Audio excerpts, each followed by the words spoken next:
nothing factory's going to fit in that truck. Everybody comes here because they want something different. They want something of their own. Go big or go home. Our forting, our axle, our bag mount, and our shock mount gives this thing that bulldog stance. So we're going to cut this firewall out, and there you go. We got air conditioning. All the blood, sweat, and tears that's went into this Willys. I can't wait to see it finished. Oh, look at that. Outstanding. I'm Bill Carlton. I built my first truck when I was 16. And ever since, me and my guys have been out here creating with our hands. Building the biggest, lowest, baddest custom trucks and cars in the game. People don't come here for what they need. They come here for what they want. This is Texas Metal.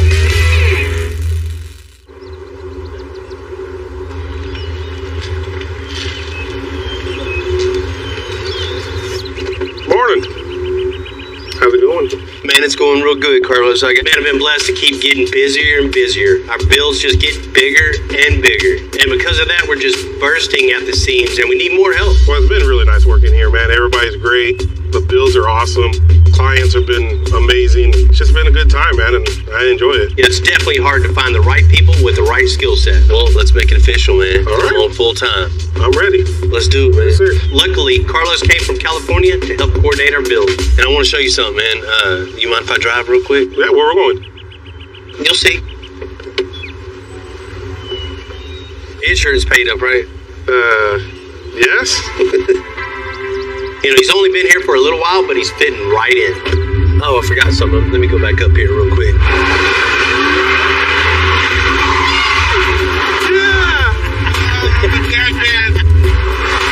Some days you think it's going to be a normal day. Well, that's total opposite around here. I mean, we're always striving to go bigger and better and to be the best. This is not the kind of donuts I thought we were going to go get, but man, this is amazing.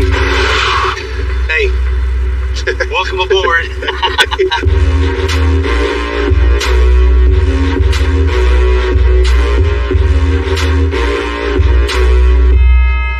Just doing more. Yeah, you always got to have that little more, a little more. Speaking of, Man, the text message said come up front. I didn't know this was an intervention. We've been working too hard? Too much work? no. Need to cut back on the amount of work I'm doing? We watch the cameras and we know better.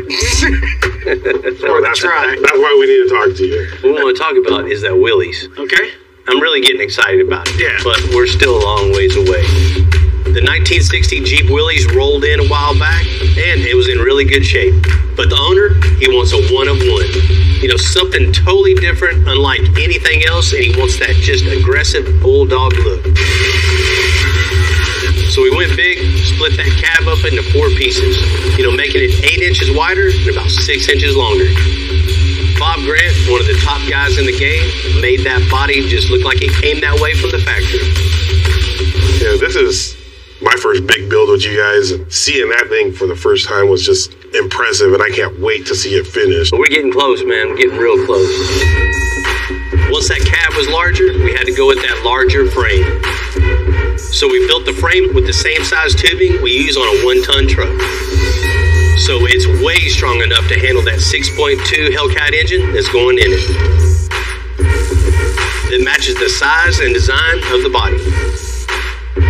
It looks like it came on that Willys. We still need to do the firewall, suspension, front and rear. So we're bagging it too, right? Yeah, big 4-link with big airbags. You know, speaking of doing something right, John, it's time for the interior. Cool. I've been waiting. I've been itching, watching everybody work on it and just kind of getting ideas and thinking about being able to do something with that truck. I think it's so cool. Yeah, man. We don't have anything. We threw everything away. It's not like it was going to work anyway. Right, exactly. It's bigger, it's wider. Nothing factory's going to fit in that truck. It's on you to fill all that room with a bunch of coolness. So, custom door panels, something flows, nice lines from the car. Yeah. We'll do custom seats, custom shaped foam, covers, whole 9 yards. With custom audio, we'll do it in the center console. See, the idea is to keep all the leg room that we work so hard to get it. Sure. So, tied into the custom kicks, just for the kick of it. Okay, well, I'll just get you the material you need for the interior. All right. Just let me know what colors and stuff like that you need. Your fingers are warmed up. They're warm. It's way more just material. I mean, you got plenty of stuff to get started. All right, well, this has been fun, but I got work to do. Go do it.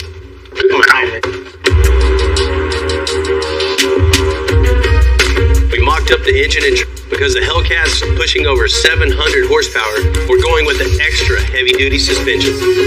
Now we got the front axle in place, all the front suspension done, even the engine's in place. Now we want to make the upper back supports look as aggressive as the rest of the build. All right, so Jesse got these plates burned out for me. Now I could go get them shaped to fit the curvature of the tubing.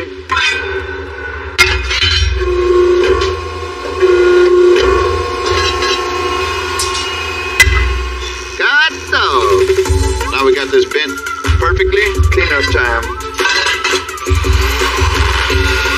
All I'm doing now is taking all this middle scale and black paint off of it. Giving me some bare metal. Nice shiny metal is better to weld on. Now I got the plate where I want it. I could go ahead and get that welded in. Yeah, just like that.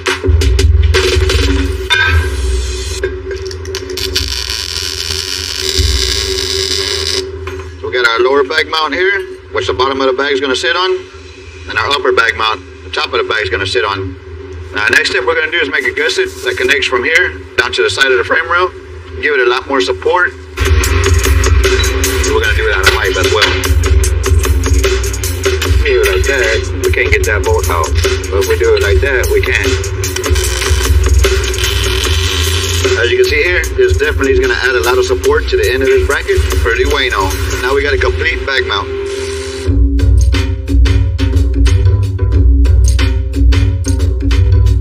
Four links are in, axles on. We got our bag mounts on.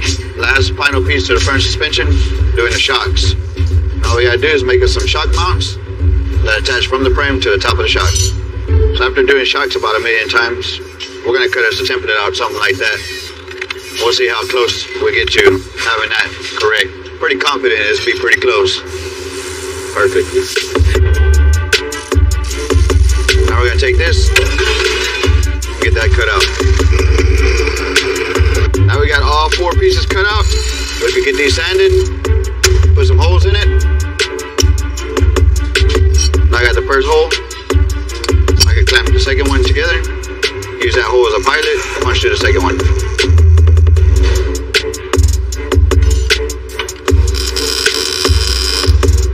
Now with everything in place, our 4 links, our axle, gives this thing that wide bulldog stance to handle the width of the body now, the power of the motor, size of the wheels and tires. With everything coming together, this setup is perfect for it.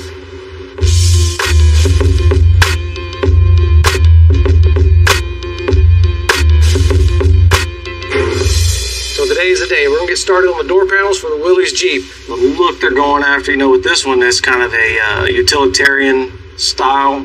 They still want it nice and clean and classy, but at the same time, it's still got that big, beefy, nasty stance to it. So with that, we don't want too many curved lines or anything, so it's going to be kind of straightforward. We'll round out the corners and give it our own touch.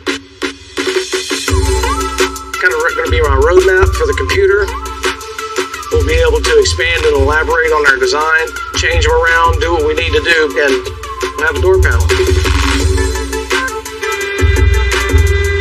Every one of our builds have to be completely different, so it's really difficult to always keep one-upping yourself, but it's also nice to always one-up yourself. It keeps you motivated, keeps you moving.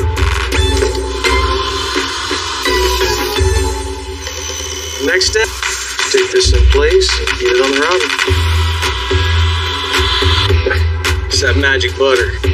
This is a fiberglass reinforced body filler that we use when we're making gaps bigger than 1/8 to 1/4 of an inch. Anything bigger than that, Bondo really doesn't have the strength that you need, so we use this. Helps hold our shape. A little more difficult to sand, but in the end, it's really worth it because it just keeps everything nice and straight. You don't have to worry about it breaking or cracking or anything. Oh, like a glove. So now we've got a nice trim ring built around it. Everything worked out great. Next thing we have to do is build the armrest on top of it. This is one of the things that just don't like doing with a machine. To me, it's a lot more fun, part of the creative process of building things manually and getting your shapes and things in it that way. You can usually look at something and tell if it's been mostly done by a machine or if there's handwork, how much handwork's gone into it.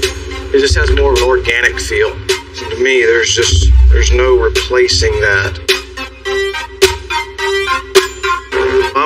A lot of people like to do, we'll do a test piece or something. No, I like to just go straight in, dive right in, full bore. If you're not going to put 100% into your practice piece, you'll never know what the full potential is of the part you're trying to make. Go big or go home. All right, door panel's all body worked out, ready to go. Next step, get some leather on this, get the inserts wrapped, and we'll be ready to put it on the truck.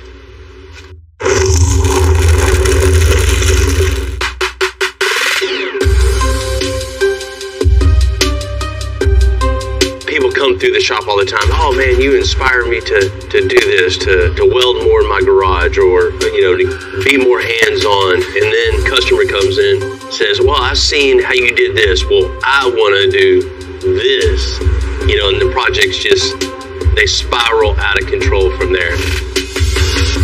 Like the Willys, for example. Bob coming in and just making it look so easy. Cutting a cab up like that and putting it back together, that just ain't something anybody can do. So we had to cut through all this structure and everything, and when we rebuild it, we're gonna have to put it back, all that structure back in. I mean, Union Home, to be able to come in, make it look as easy as he does, make it go back together as easy as it looks, that's really saying something.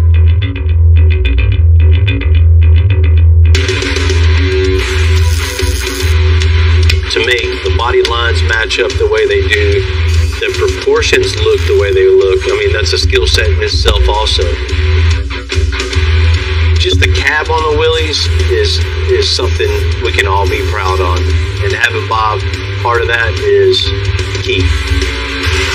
I know this looks crazy and bad right now, but once we get it all cut out and trimmed up, it's gonna look perfect. This is extensive metalworks. We do metalwork on pretty much every project that comes in and out the door. There is some sort of metal shaping, welding, grinding. All that technique is built into pretty much everything that goes in and out. But this Jeep Willys, I mean, every inch of it is metalwork. It's something that's evolved into a really, really, really cool project that everyone in this shop is proud of.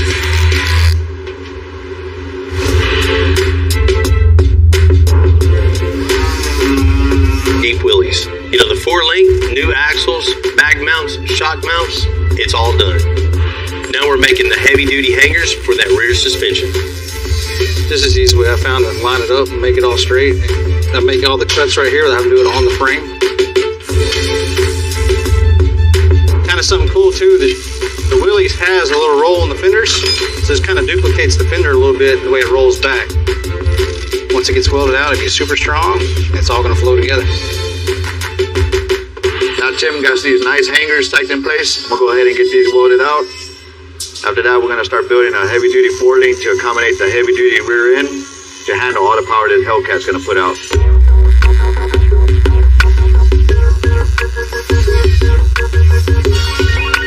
It would be pointless to put your basic 4-link on this, so we're definitely going to put an upgraded heavy-duty 4-link on there to make sure it withstands all the power and torque that this engine is going to put to that rear wheel.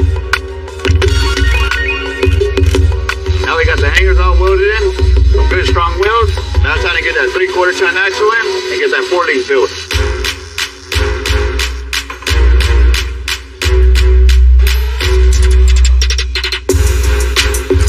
First thing we're going to do is get this from front to back on both sides. We want this thing straight across and even. 12 7/8. From the edge, I'm going to mark me a couple reference lines so I know exactly where our axle tabs are going to mount. So when we set our axle tabs here with the 4-link part, we know that it's going to be perfectly straight. You always want to make sure the bar is going to be just as strong as everything else. So if we're using a bigger, heavier duty piece of DOM, so when he does step on it, you should have no problem at all with the 4 links. This is the gravy maker.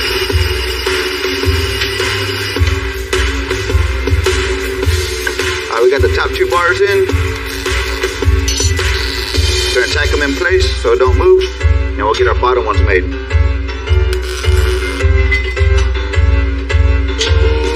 One more time. All right. That looks right.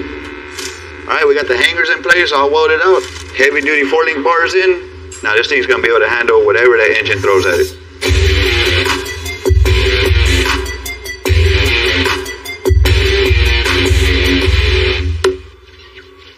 What you doing, man? Oh, hey, what's going on? So I just got off the phone with the owner of the Jeep Willys. And true to the era of the Jeep Willys, so I printed this out, and it's got all the different colors that they have. So this is what we're picking from, huh? Yeah. That's way better picking through a whole color book, right? Yeah. You know, a couple of these, you can just mark these right off the list. Peacock blue, Palm Beach ivory, no. Tropical rose. Yeah, that Jeep doesn't really scream tropical. Yeah. One of the things I've been thinking about this, you know, of course, the whole time you're building something, you're thinking, hey, what color is going to look, what it's going to look like in the end, right?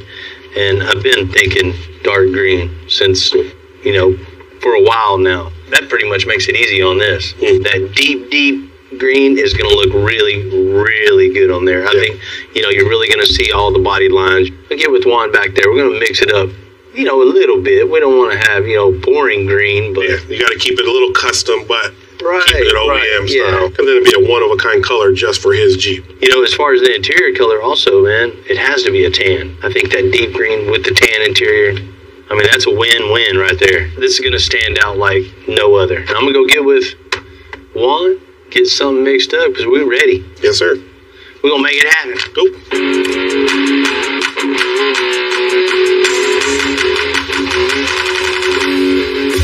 Making that Jeep longer and wider than it was originally, it's not only a metalworking challenge, it means none of the original interior pieces are going to work. John needs to build every part and piece from scratch. And I mean everything. Got the base of the door panel all wrapped. Everything worked out great. So next step is finish making the mat pocket. We're going to use this spring steel. We're going to put this like an insert inside of a leather sleeve, and it'll just create our belt that goes across the opening for our mat pocket. Everything I've done has been self-taught. Screwed up a lot of stuff. Had to fix a lot of stuff. I guess that was one of the driving factors when I started doing it, is not wanting to pay for broken stuff. So you got either good at fixing it or not breaking it, one of the two. Then over time you just get better at not breaking it, but still screw up stuff. That's a good looking door panel. I'll put that on a Willys Jeep.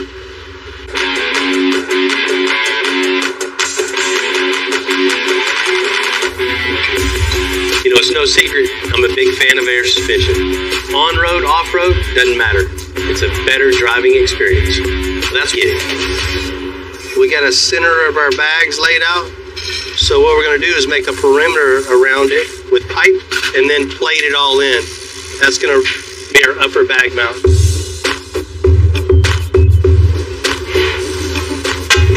Okay, so right now I got our pipe in here. Fix to go ahead and cut out our section of pipe.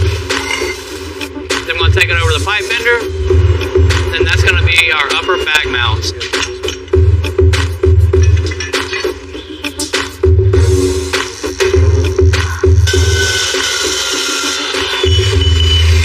Jesse just burned us out some plates right here. This is where our bag is actually going to bolt to. I got to trim it just a little bit more. Once I do that, I'll go ahead and punch the holes in for the bolt and air fitting.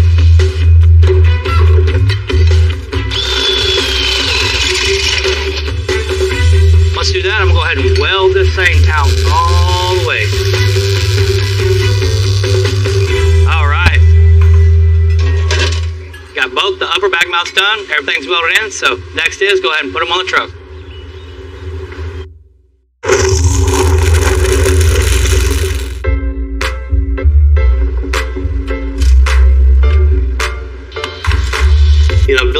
suspensions like the one on the Willys than I can even remember. When mocking up the shocks, it's critical to see how they fit with everything fully compressed. Because I'll get. Okay, so we got our mock-up shock here, compressed. Go ahead and set our tabs. Got it. Once we do that, we'll know where we're gonna mag drill through the frame. We're gonna go right through the frame. That's gonna tie in the upper part of our shock. Alright, got our hole. So we got our DOM. The shock is going to hang off the side of the frame and come down to the axle. So we wanted something really substantial to hold all the jarring of the shock. So we put DOM through the frame so we can through bolt it and, you know, tighten it up and be nice and strong.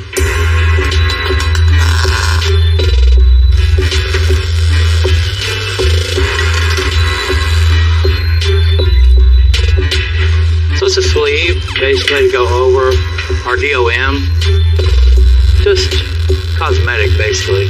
You know, it's gonna look better. Okay, so now we got our upper shock mount done. So now we're just gonna through bolt it. Line everything up. I'll tack it right on the rear end right here. Okay, shocks are in. Everything looks parallel. I like it.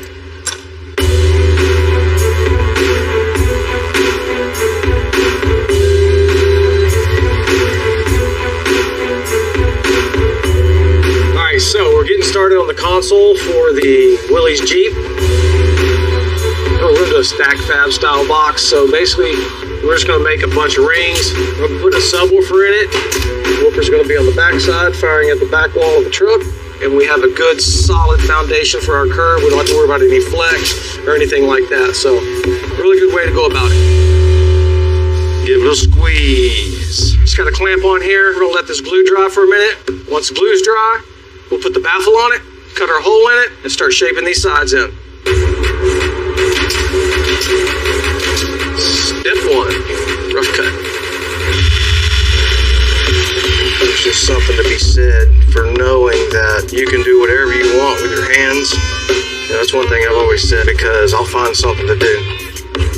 I'll find a way to make something. One of the challenges, you know, is you've got the customer that has certain expectations and they have certain wants and needs, and then you on your artistic side, you're trying to up your game and kind of set it up and push yourself a little further every time. So getting that fine balance between the two of giving the customer what they're after and still putting your little spin and your touch on it, but there's still some constraints at times, and this is the nature of the beast. I like it. All right, man. We got this thing all body worked out, ready to go. So the next step on the center console is to go ahead and work in the piece that goes around the shifter up into the armrest. So we'll be able to attach this to the front of the subwoofer box.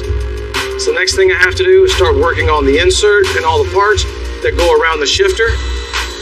So we can body work that into this panel. Everything starts with a basic form, basic shape. It's just how far do you take it from there? So time to get busy and get some mud on this thing. Chipboard, fiberglass, bodywork, every day. If you're fabricating, you're bodyworking, I promise you. If you're not doing it right. Give it some sandy sands, common thread to fabrication, sanding. Lots and lots of sanding.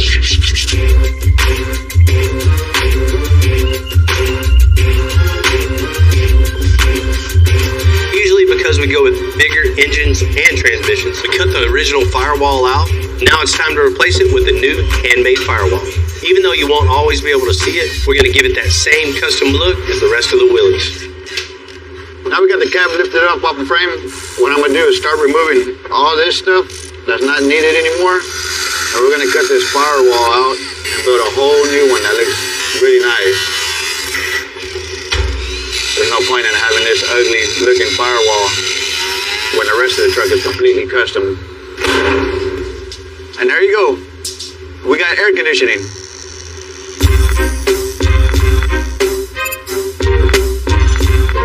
You know, typically the firewall is flat, but right here where the motor is, I'm gonna make it curve in and curve back out. So not only does it gotta curve in from this little challenge is fun to do, you can't always have it easy all the time, then you get burnt out. So now we're creating our radiuses horizontally and vertically at the same time. It takes a lot of time, but the finished product looks so much better.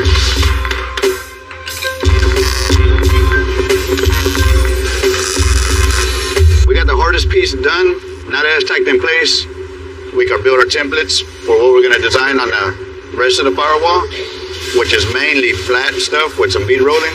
Should be way easier than that part. First thing I'm gonna do first, cut this in half. I'm gonna bead roll some patterns that matches the rest of the patterns that are on the truck already.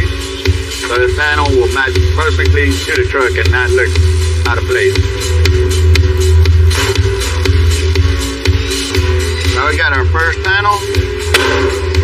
We got our patterns recessed in like the rest of everything. And I raised the perimeter around the hood hinge so that this panel will sit flat against the firewall. All I gotta do is trim off all the excess that's not needed and get it tacked on the firewall. Alright, we got all the panels made, cut to fit. All we gotta do is weld it in.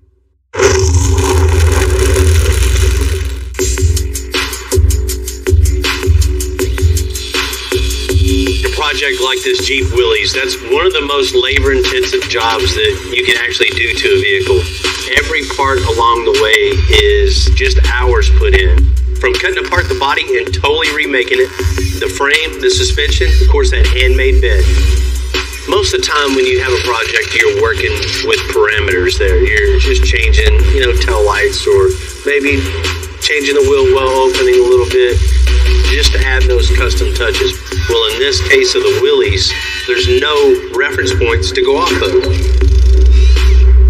Creating the whole bed, it's work, but really more of the challenge is making it look like it came that way. That's a whole different ballgame. Stepping back and getting the proportions right, the right body shape, the flow of the body, all that is super critical. To see how to bend those lines and how long to make the lines and where to put the wheel well opening and how to shape the wheel well. The key is all the blood, sweat, and tears that's went in this Willys it's finally coming to an end. So we're right there at the finish line, and I can't wait to see it finished.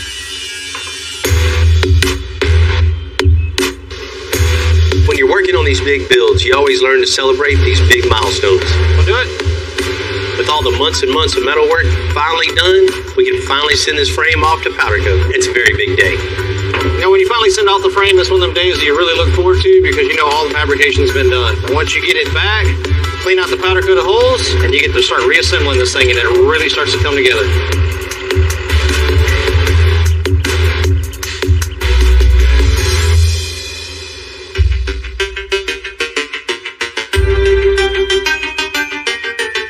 The Willys metalwork is all done.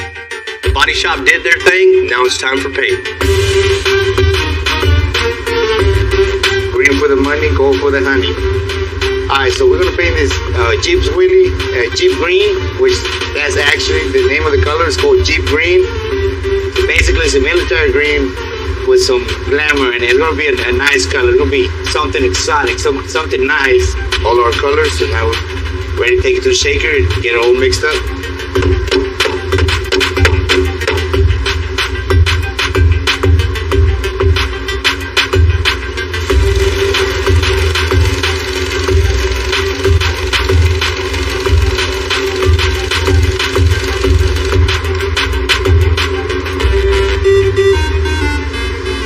So we got our green Jeep metallic for a green Jeep. It's going on a green Jeep.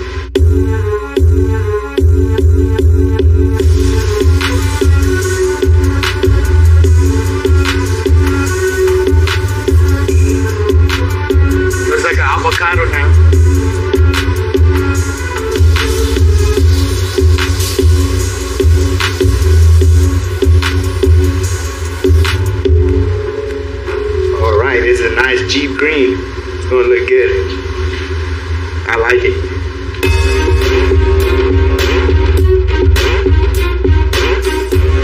As a contrast to the green paint on the Willys, we went with a tan leather for that interior.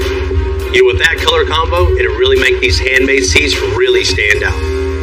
Decided to go with a pair of buckets in it, so I've taken some foam, gotten it all shaped out, so now it's just a matter of sitting here, have something to work off of to make our patterns.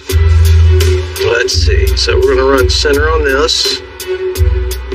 Once I got that, it's just time to start coming up with ideas.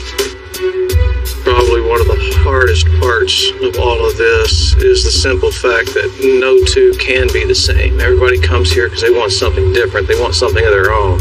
You know, it takes a little bit of effort, a little bit more work to get it worked out, to make it happen, but definitely what we shoot for. Something like that.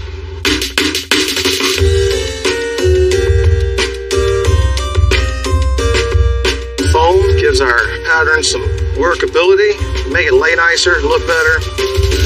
And now we play Tetris.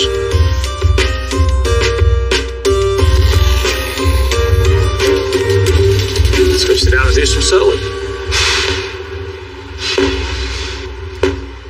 Oh yeah.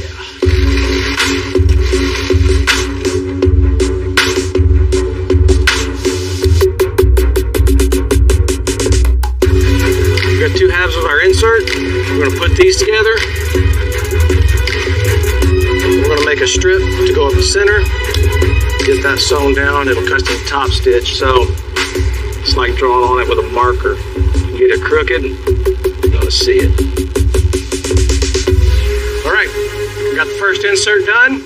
That's ready to go. Next step, rinse, wash, repeat, and go on to the next one.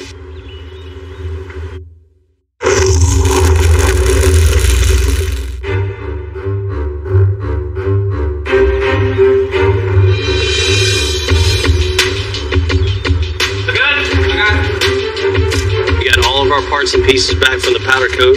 There's 1960 Jeep Willys. You know, it's bare frame, so we're putting on every part and piece.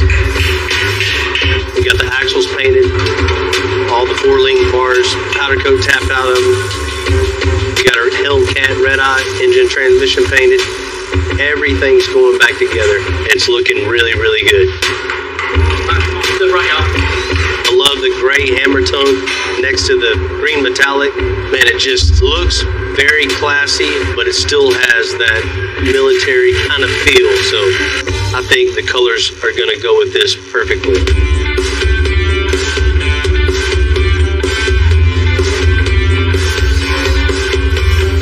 You know, this is one of my favorite parts of Together. It just reminds you, you know, when you're a little kid building that model and creating that little masterpiece. Well, this is full-size version right here. Can't wait to see how this wide body is going to look on this chassis.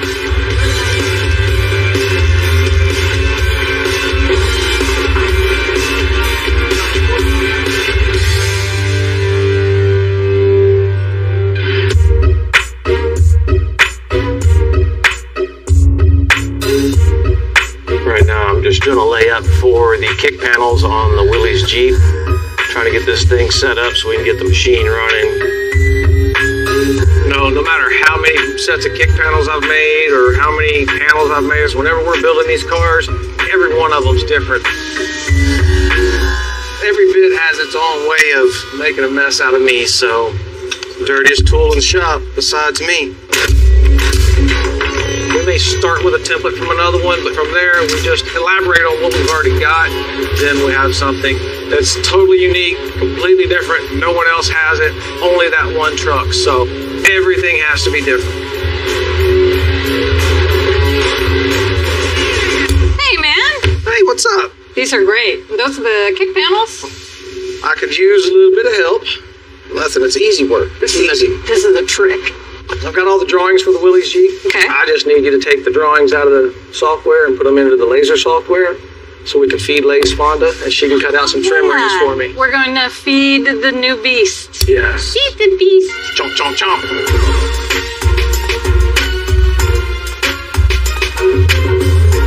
The advantage of a laser cutter over a CNC see is speed and precision. The laser cutter is very fast and very precise. It doesn't need to go over the cut multiple times. One cut and it's perfect. Unfortunately, the machines won't sand for us, so we still have to sand. They'll never be able to do away with us. The Willys is one of the biggest builds we've ever done here at Extensive. This build took a little longer than expected, maybe a little over budget, but it's something myself and all the guys are really proud of, so I can't wait for you to see what we got for you. So growing up, my dad always had different kind of cars. Kind of a running joke in my family that every time my dad went on vacation, he got a new car. After high school, I got real heavy into cars. I met an owner that owned her. I fell in love with helping people build what they wanted to build. So the way I got here is, it was kind of a funny thing. They had put a post out looking for a parts person, sent in a resume. Took 3 months before I heard anything back. At first it was a text message. Hey, this is Bill Carlton with Extensive. And at first I thought it was just one of those free hotel stays in Hawaii. But later that night I get a call from Bill. Said I came out for the week and I just fell in love with the place. Being a kid, picking up old magazines of trucking magazines and stuff like that, I would always see the Extensive logo, and I just knew there was no way that I can pass this opportunity up. It didn't take me but 3 days to talk with my wife, make the decision to make the move.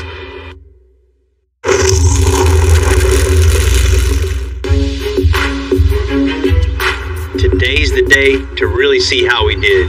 Man, there is not another Jeep Willys like this anywhere on this earth. And I can't wait to really see how John and Scott are liking it. Bill. What's happening, fellas? How's it going? Hey, good to see you. How you doing, man? Good. See you, Bill. Good to see you guys, man. How you doing? Doing great. Man, you're about to be doing a whole lot better. Bill, I've had a truck for a while. This guy's been on me forever to get this truck done, and I can't believe it's done. I keep pinching myself. I know he's been on you, but we've been getting the emails. Yeah, But today, ready to check it out. all right, John, come on. Oh, you hear it? You hear it? Oh, yeah, baby! Oh, look at that! Wow! Look at that! Outstanding! Woo! Good job, baby! Oh man, look at the size of the Just what frame. I was looking for. Wow, that thing is awesome. Look how big the wheels are. Look at the size of the brakes on there. Thank you very much. That looks good. Is that wide enough for you? That is wide enough. Is Perfect. that a bulldog looking That's up a for you? bulldog. Look what I was looking for. Yeah. That's well worth the wait just to see what it looked like. I was so excited to see the difference of what it was when we had dropped it off. Got a kid in a candy store here. That's true. Man, I'm glad you like it. I mean, we're all super proud of this. Oh, yeah. We spent a lot of time with this truck, right? Time, yeah. The first thing we had to do is chop the cab up. You know, had Bob Grant come in, we made it 8 inches wider, 6 inches longer, just to give you a lot more room. When my dad was talking about cutting the cab in 2 sections, that kind of blew my mind. They did an awesome job. We added 4 inches down each side of the hood and down on each side of the grill. Looks factory built. Yeah, It that's came the from point. That's factory what that you way. want is knowing something's been done. It looks really cool, but I can't quite put my eye on it. Just, yeah, perfect. You know, and one of the next things we did is we built a whole new chassis from front to back, and you know, we built in custom air suspension with that chassis too. So if you don't like that stance, you can ride a little higher or a little lower, and it's a transfer case in there, so you still have the front wheels pulling also with the flip of a switch. Exactly what I was looking for. It's perfect. The stance is perfect. It sounds mean. It looks mean. Yeah, man. First thing we're going to do with this truck is just show it off. Take home some trophies. Yeah. Love the wheels on it. Just what I was looking for. Big 24s on it just look like the perfect proportion. Yeah, it does. I mean, coming down at you, you just automatically notice that color, right? I love the color. It just sparkled. And the paint is so nice. You can actually reach in and touch the flake. Man, it's awesome. You want to see under the hood? I want to see under the hood. Oh, are you yeah. serious? Look at that beautiful. thing. Whoa. Beautiful. You know, got the Hemi under the hood with the Hellcat red eye, supercharged. There's about 700 horsepower under the hood. Here, those wheels are going to be spinning. Great. And we had to custom make the firewall to fit not only around the engine, around the big transmission also. It looks just like it came off the assembly line. Just perfect. Yeah, it's a 1960. Yeah. We've done a lot under here, but this isn't the only thing. Old John Burgess did a lot inside the cab. Let's check it out. Okay. Wow. Get that thing. We had to start from the very beginning. Threw it all away because, for one, nothing was going to fit, and for two, nothing would match what they've done to the truck. From A-pillars and B-pillars to seats, we were able to hide the subwoofer in the center console. We got your speakers in the kick panels. Everything plays nice and loud. It's in your face, nice and clean. Custom door panels. Nothing in this is from 1960.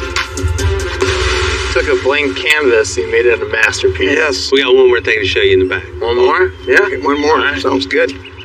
What do you think? Okay. It's nice. Wow. Oh. We didn't bring it to you like this. No. Oh, So, and you nailed it. I love the custom corner there. That's where it goes in the box. I love that. this has all been constructed by hand. Wow. It was just a pile of sheet metal when they started. Unbelievable. You said build you a cool truck. How we do? 110%. Love it. You guys did a great job. I want to thank everybody over Extensive that worked on the Jeep. I want to thank you from the bottom of my heart. You did a great job. Yeah, it takes a team effort to do something like this, and it's awesome to see everything get together. And The team hit a home run. Yeah, they did. You know, we love what we do. We love building stuff like this, and I appreciate you giving us the opportunity to build this for you. I am very, very thankful, each and every guy at the shop, for making it work all day, every day, and making vehicles like this one of a kind. Well, fellas, we're going to get back to it. Okay. All right. It's squishy.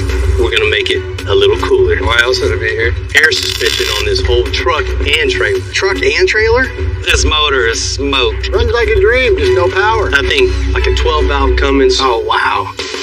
Man, I'm ready to get this back on the road. I just want to go around the neighborhood with the kids. I hear you're the guy when it comes to golf carts. We make these things fast, make them loud, race them. You race them. Oh yeah, man, they're fast. You get me excited on this. Ryan's telling me this thing could possibly do a wheelie. Can't just have him walking away with some normal cart. What? I'm Bill Carlton. I built my first truck when I was 16. And ever since, me and my guys have been out here creating with our hands. Building the biggest, lowest, baddest custom trucks and cars in the game. People don't come here for what they need. They come here for what they want. This is Texas Metal.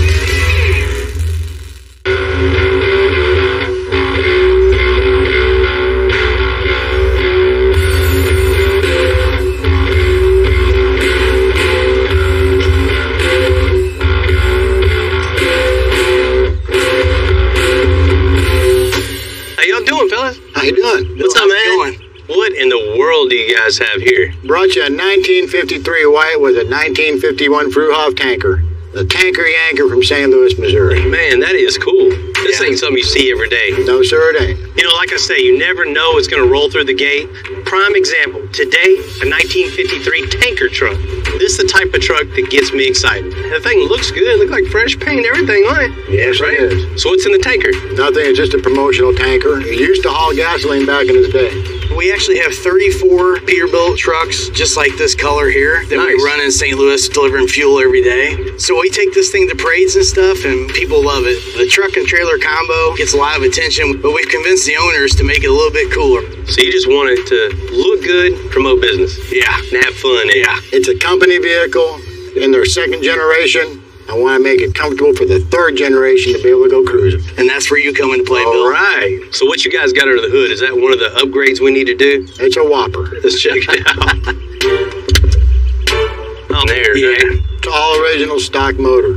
150 horsepower. Runs like a dream, just no power. No power. You know, this antique truck looks good, but this old engine in it, 150 horsepower, definitely ain't gonna cut it. We drove this from St. Louis, 40 mile an hour tops, Bill. Oh, Larry here, he's wore out in the drive here. I bet it will wear you out, man. Yeah, that steering wheel's big for a reason. It has no power steering. It makes it... Yeah, definitely room for improvement underneath there.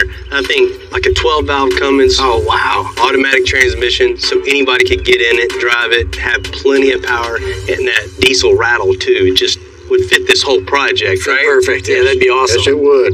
You know, with the new diesel and everything, I'm sure all your other trucks have stacks coming out the back. Oh, How wow, yeah. Even make it match with that. And that would just match fit perfect. this, right? Yeah. When Bill brought up the Cummins, I was just totally stoked because It's going from 150 horsepower to the real world. Just the power of the Cummins and the smoke that's going to come out of the stacks. Can't wait to see it. Man, you guys know it'd be real cool. What's that? You know, of course, wheels and tires, but I know this truck rides horrible, especially with nothing in the tanker, right? It probably bounces the wheels off the ground. It's pretty bad.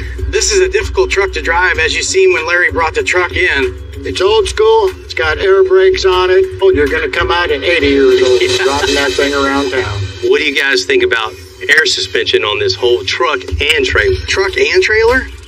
They'd be like floating on a cloud. Man, if you guys wanted something to promote your business, to be able to just pull up somewhere and just drop it down a little bit, That would man, be that so would sweet. be right. Who wouldn't like that? Right. You know, we bagged a lot of things around here. You don't drive all this way just to, you know, get some stacks put on the back or just an engine. But this whole combination of engine, wheels, tires, and bagging this truck, there won't be another one like this. Man, we've never worked on anything like this before. This gets me excited. This is awesome. The owners know we're bringing it down here, but they have no idea what you're getting ready to do. It's going to be a surprise. Man, that's cool. We're definitely going to surprise them. Yeah. Let's go make it official. Appreciate it.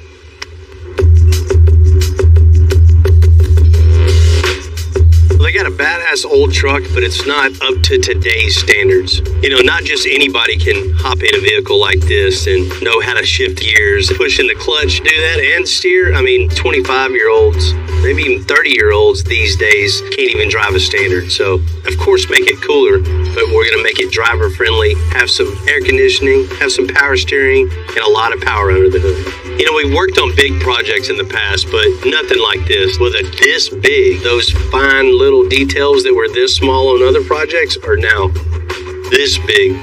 Every part and piece we put on here, you're gonna see big time.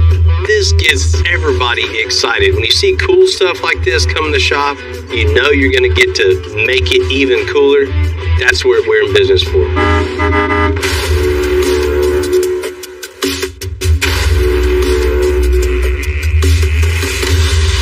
Man, this thing's like a time capsule. I sure it's a handful to drive. Everything's made out of metal. This thing's hauled some stuff. Hey, like the old tanker. It's cool. I mean, a lot of stuff we mess with, you don't see every day. But this, I've never seen. Man, it's clean. It's classic. But this motor is smoked. Right?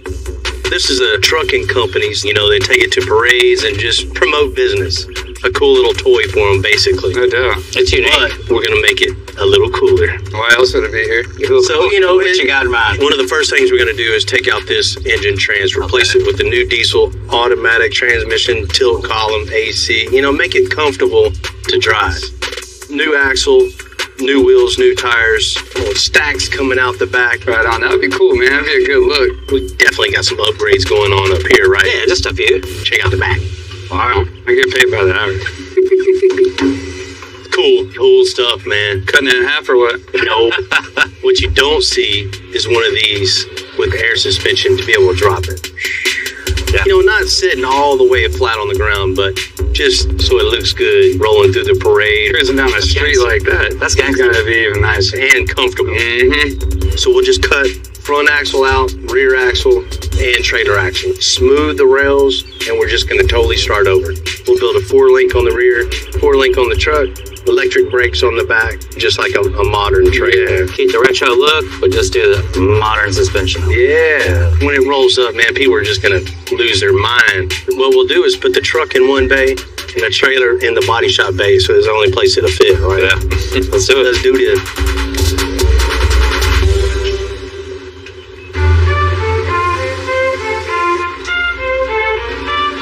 Use one of our biggest bays to tear down this tanker. First things first, we gotta lift the cab off the chassis. Even though this truck's huge, it's the same process. Just being extra careful while you do it, because everything on here can squish you. You know, it's pretty cool taking apart old trucks like this, because you get to see how far we've come. As far rubber in this at all, huh? No, it was bolted down solid, man. And they're really concerned about driver comfort back then, right? Not even. So we got everything off the frame now, the cab's up. My only concerns I do have is how heavy this motor is. Fingers crossed, this old forklift right here is going to yank it on out. What we got going on back here? It's hitting on this bracket right here.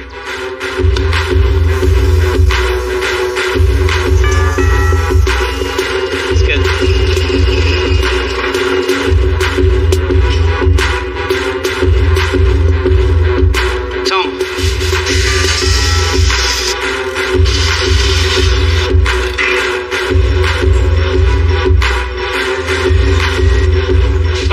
truck was driving 2 days ago.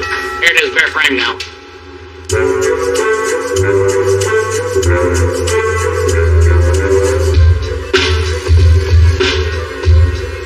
We got the tanker completely tore apart. It's down to frame rails. It's not a 18-wheeler, but it's still a ton of weight. So I'm gonna get the chipboard out, put it up against the frame, get a couple of measurements, design a rear hanger which holds the rear suspension to the frame.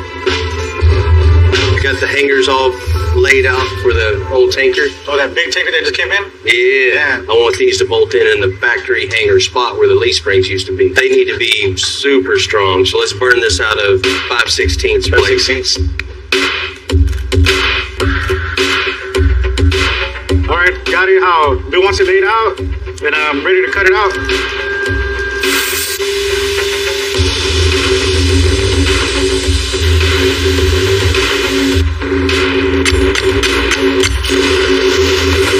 That template Bill gave me, I'm gonna lay it on top of here and just transfer the punches. That way I know the holes will be in the exact same spot. The die has a little small point at the very bottom of it, so all I do is just set it in there.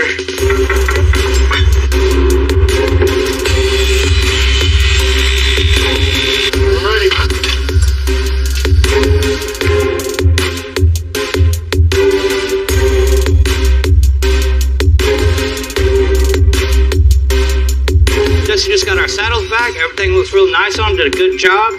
Go ahead and bolt these on. Now that I got the saddles on, we can go ahead and continue with the rear suspension.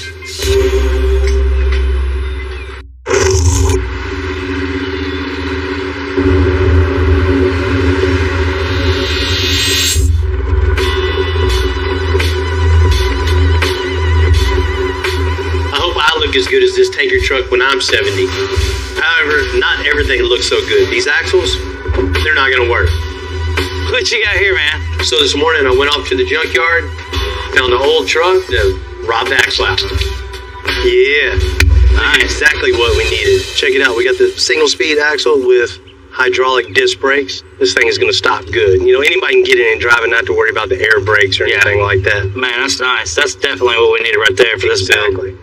So I think what we'll do is just slide the bed back, tilt it down so the tire's barely touching the ground. We'll cut the U-bolts. Okay. Pick it right back up. I'll go drop this off so it's not in our way. Okay, cool. Well, I'm gonna get the torch, man, get everything ready. Yeah. I'll slide the bed back. All right.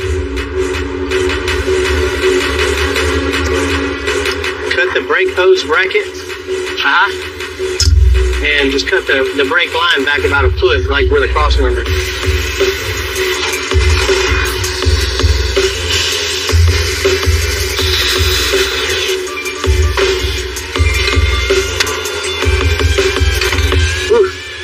We need off this chassis, I mean, we got the rear axle, rear drive shaft to hook up to this rear end. We even got some emergency brake parts. So I'm just gonna go ahead and leave this loaded up, take it right back to the scrap yard, be out of our way.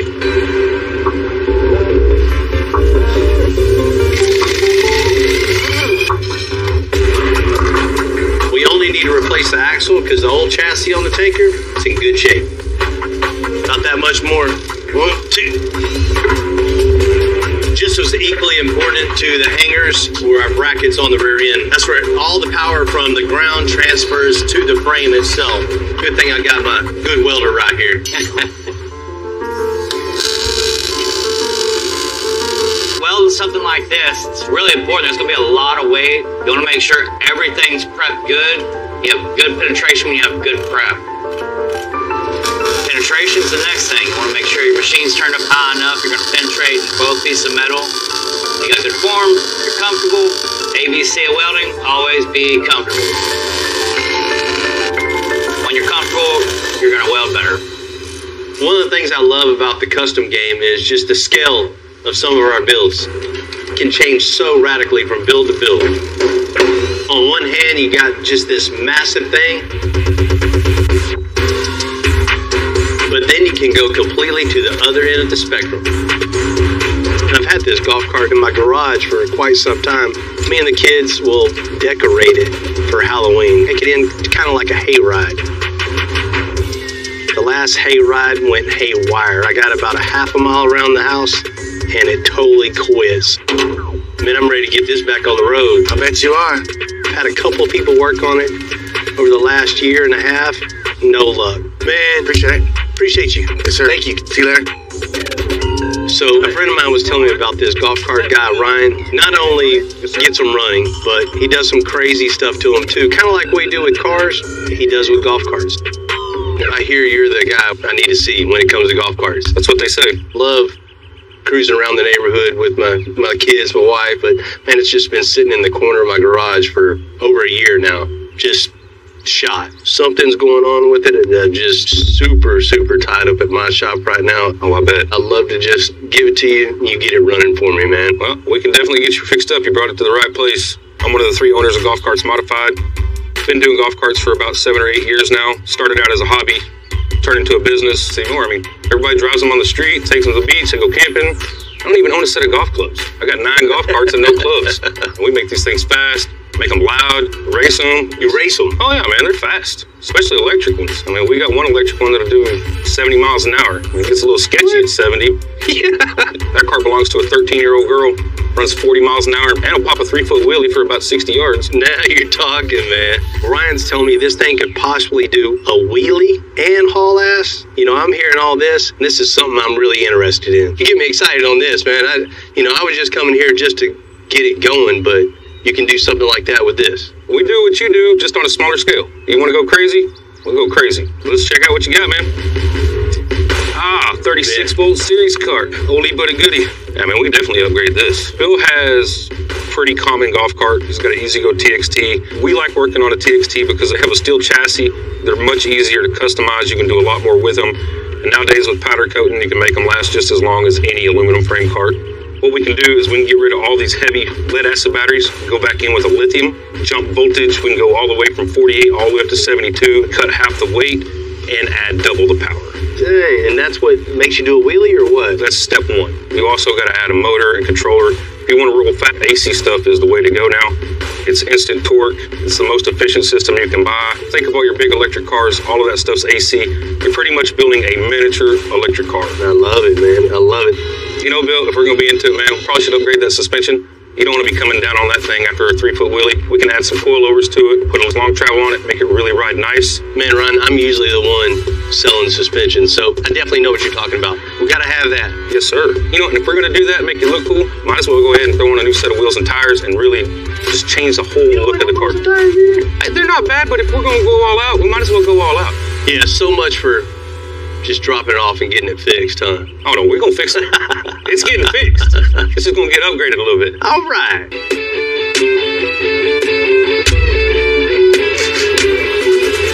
This thing's been through some better days.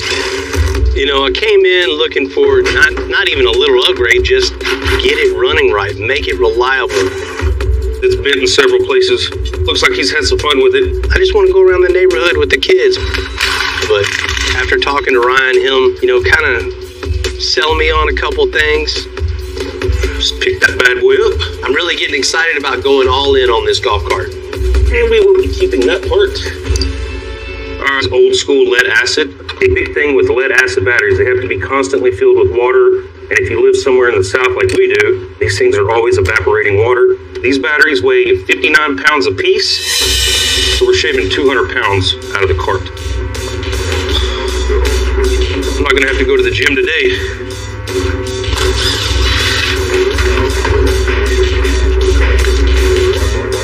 Yeah, that one's seen some better days.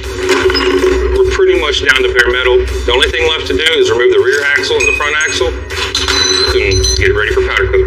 Boom!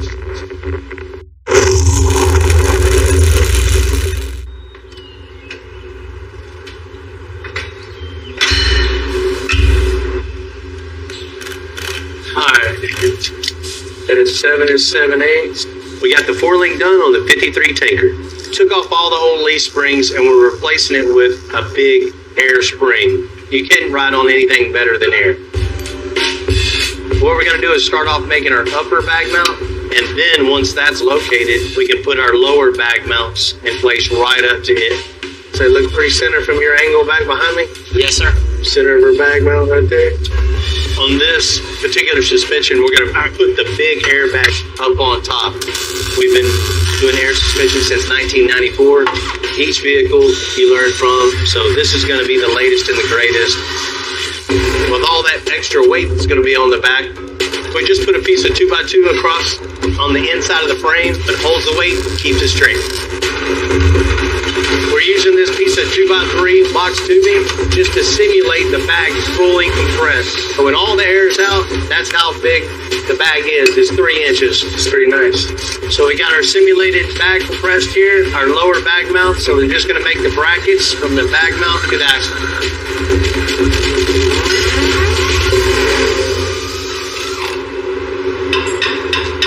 Push the back. Yeah.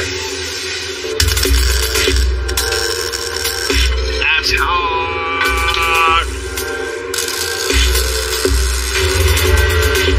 Yes, sir. Oh. We're looking good. Hangers are on. 4 links on. Now we got the bag mounts all mocked up. My man Jamie's gonna put some weld on it, then we'll let it down, move down to the panhard bar shock mounts, and the rear suspension's wrapped. Hey, one little last puzzle piece of our rear suspension is the panhard bar. Since we don't have leaf springs anymore, we have a 4-link. So the panhard bar is that solid point from the frame down to the axle, and locates everything nice and center and keeps it really, really strong for cornering.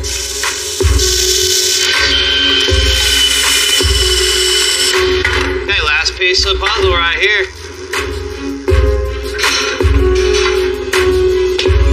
Ta-da! Let's go up and down real quick and we'll check it out.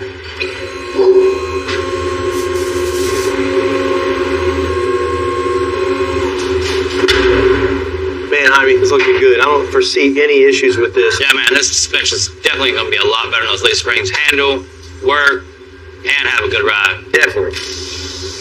On a really big truck like this tanker, the airbags are a no-brainer. It just gives you a way better ride. However, on my golf cart, it's an entirely different setup. Because this golf cart's going to be really fast and able to do wheelies, we're going to go with coilovers in the front. So when it comes down from the wheelie, it absorbs all that weight and that bounce. You want to spin it around?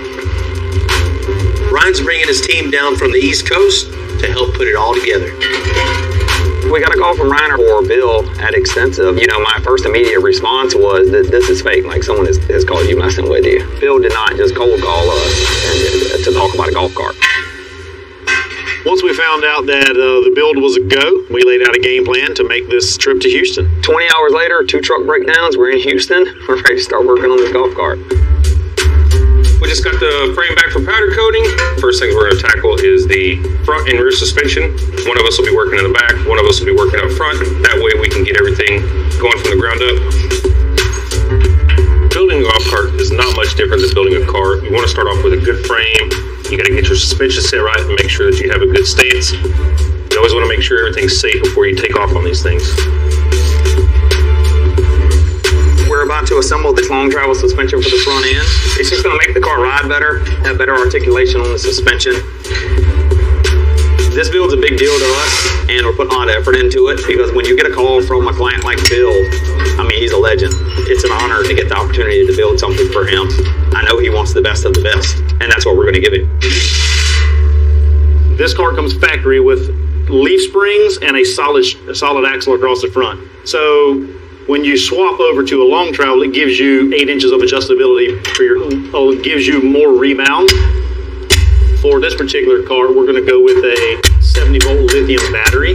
It's going to give this car incredible torque, so it will lift the wheels off the ground. So these coilovers will help with the rebound as the cart comes back to the ground.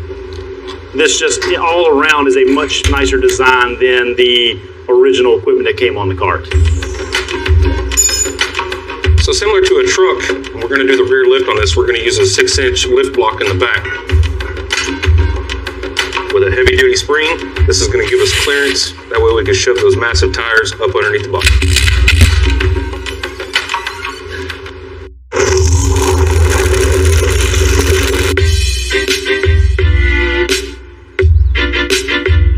You know, over the years, Extensive's done our share of engine swaps. The one thing that we haven't done yet is go electric. So Ryan's saying the lithium setup that we're going with is going to be putting a ton of torque to those rear wheels. This cart's going to be able to wheelie. You know, I can't wait to see this. Let's talk about the muscle in this cart. We're going to be installing a 5 kilowatt AC motor and controller and 75 pounds of muscle. So this is a 3-phase electric motor. These are way more efficient than a DC. They actually get a lot better range too, especially paired with a lithium battery. Most golf carts have 3 bolts holding the motor on. Because this one makes so much torque, we're going to be adding 6 volts to this total. That way we make sure we don't snap anything off when Bill goes to pop a wheelie in this.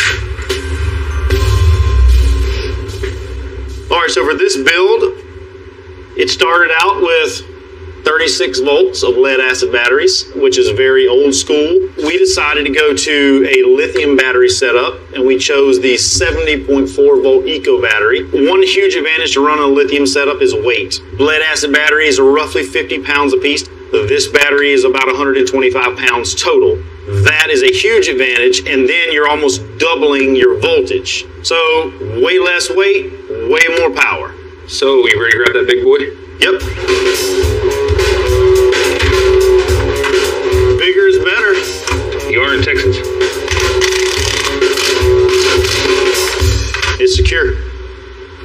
Well, now that we got the battery all installed, we get everything wired up. One of the main reasons we build cables is because we can custom create links for everybody. That way we can shorten on resistance and heat. Cables are all your power to your motor and controller. If you don't have good cables, might as well not have anything at all. So the very first thing we're going to be hooking up is our small cable. This is going to be running from our solenoid output over to the controller. And the very next thing we're going to do is start running motor wires.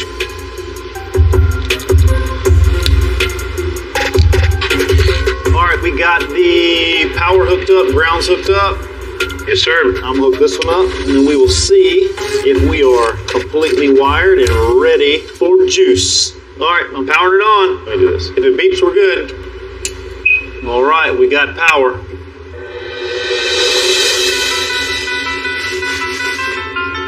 We're making an independent front suspension and a 4-link rear suspension on that 53 tanker truck. You know, we got the rear all mocked up. Now it's time to get on to the front. So we got our cross member established, the height that it needs to be. We got our wheel tire all mocked up. Look at that, boy! All we're gonna do is come from pushing to the ball joint, and there's our mocked up slow control arms. That's that. Man, we got a long, good stuff. You know, we got everything mocked up. This is exactly the size that it needs to be for everything to play nice. So we need to get going on building the lower arm. We need to cut some pipe. All right, we're going with the 1-inch instead of 80, or? Man, I'm thinking 1 1/4 inch. We're gonna make it all out of 1 1/4 inch, schedule 80. So everything's nice and strong. Ooh, first time on the machine. I'm so excited. Real advantage with this that the arm is really, really long in this setup, so we have plenty of room for a big airbag to handle all that weight.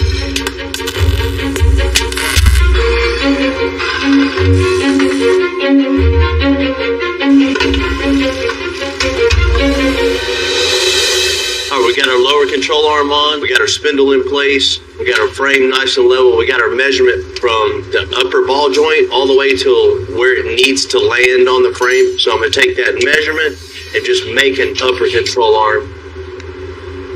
That's it, man. 4 M's.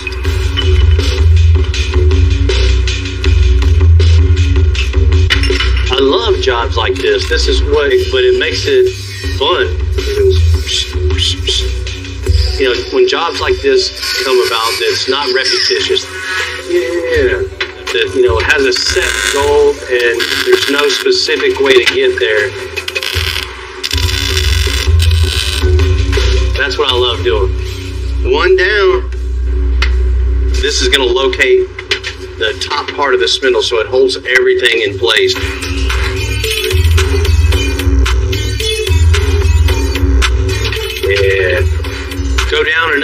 time. Let's see what it's looking like.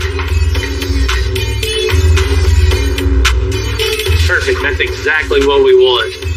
You know, that nice, perfect alignment. All the way up and all the way down. I can't stand when people drop the air out of the suspension, the wheels go, yeah, can't have that. No. It takes time to make that perfect. Definitely.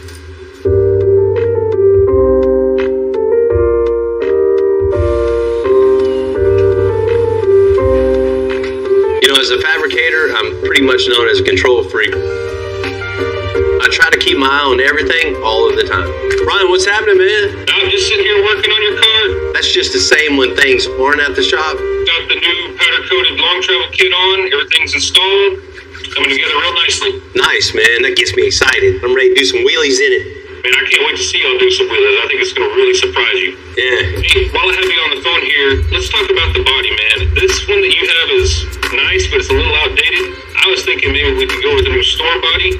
This is going to give this car a much more edgy look. It's street legal, high beam, low beam headlights. Ryan, man, come on. It's just a golf cart. It's never just a car, man. This is a representation of yourself. I can't just give you a stock looking golf cart. You know what's better than doing wheelies? Looking good while you're doing wheelies. I can't really disagree with that, can I?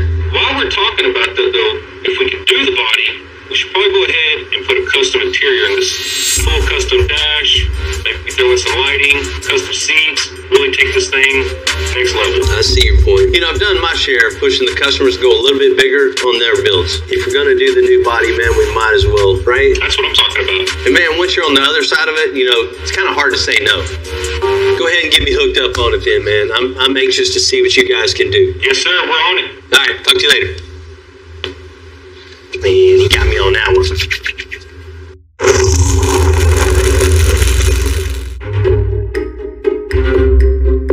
Get this template for the bag mount real quick so Jessica keeps making them. You know, we always try to measure twice, cut once. That's even more true with the size of everything on this old tanker, not to mention the price of metal these days. We're just wrapping up the front suspension now. I love this, the instant gratification of just things coming together quick.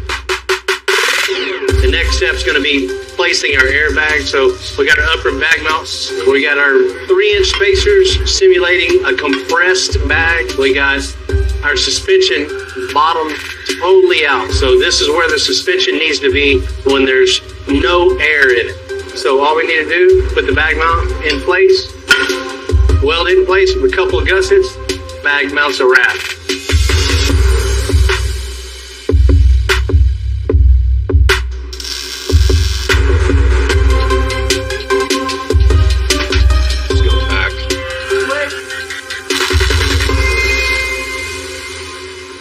So we're on the last part of our front suspension shop. What I'm doing right now is making the upper shock mounts. It's gonna be a 3-piece deal. 1 piece with my shock's gonna go through. Then I'm gonna have 2 gussets on each side. Once it's boxed in, it's gonna be there forever.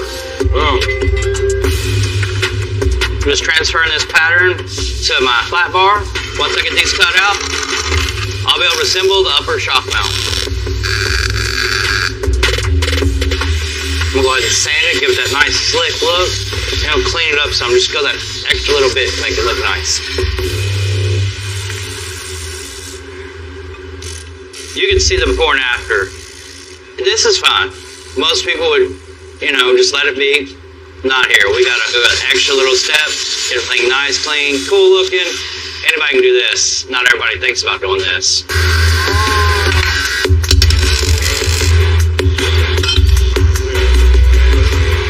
Gotta go up there. It's the same to me.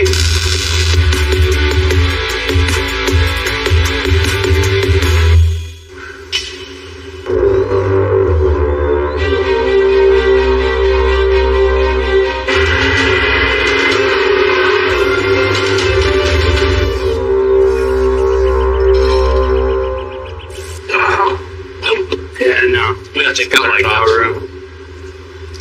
Alright, we gotta take the cutters off. Yeah. Chin on the 53 tanker. We're ready to drop in that big old diesel engine.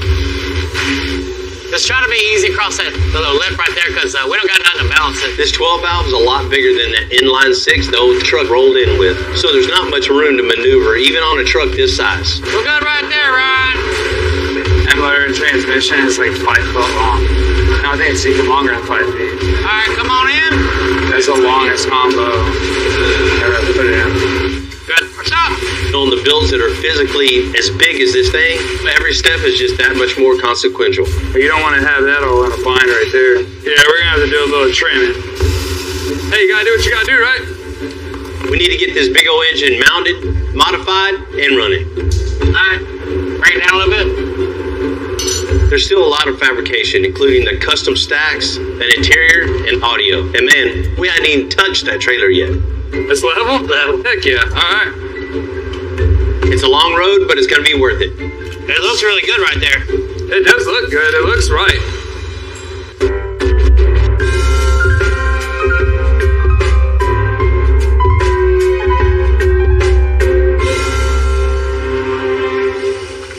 One of the cool things about custom is that anything can be custom. The team is ready to install the new body kit.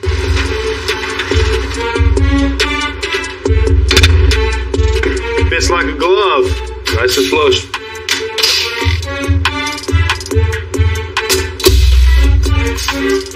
Looks good. It's definitely gonna be mean.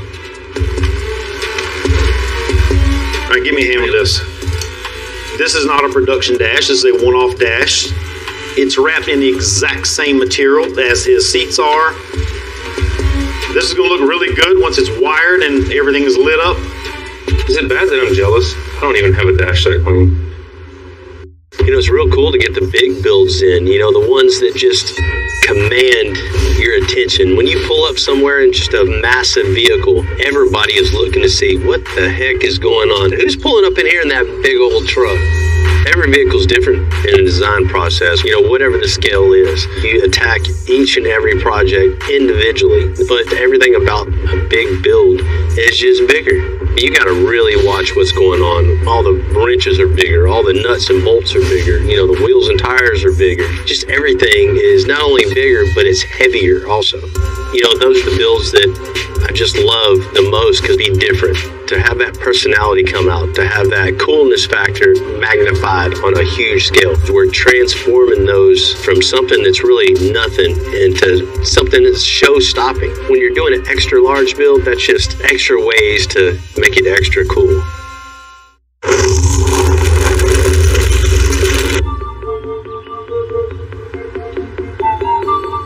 You know, a few weeks ago, my golf cart wouldn't even run. But it's come a long way. Everything is coming together. The lithium batteries, a new bigger motor, seating, handmade dash, lighting, audio, and a custom body kit. And today's a big day. Ryan's gonna drop it off at my house.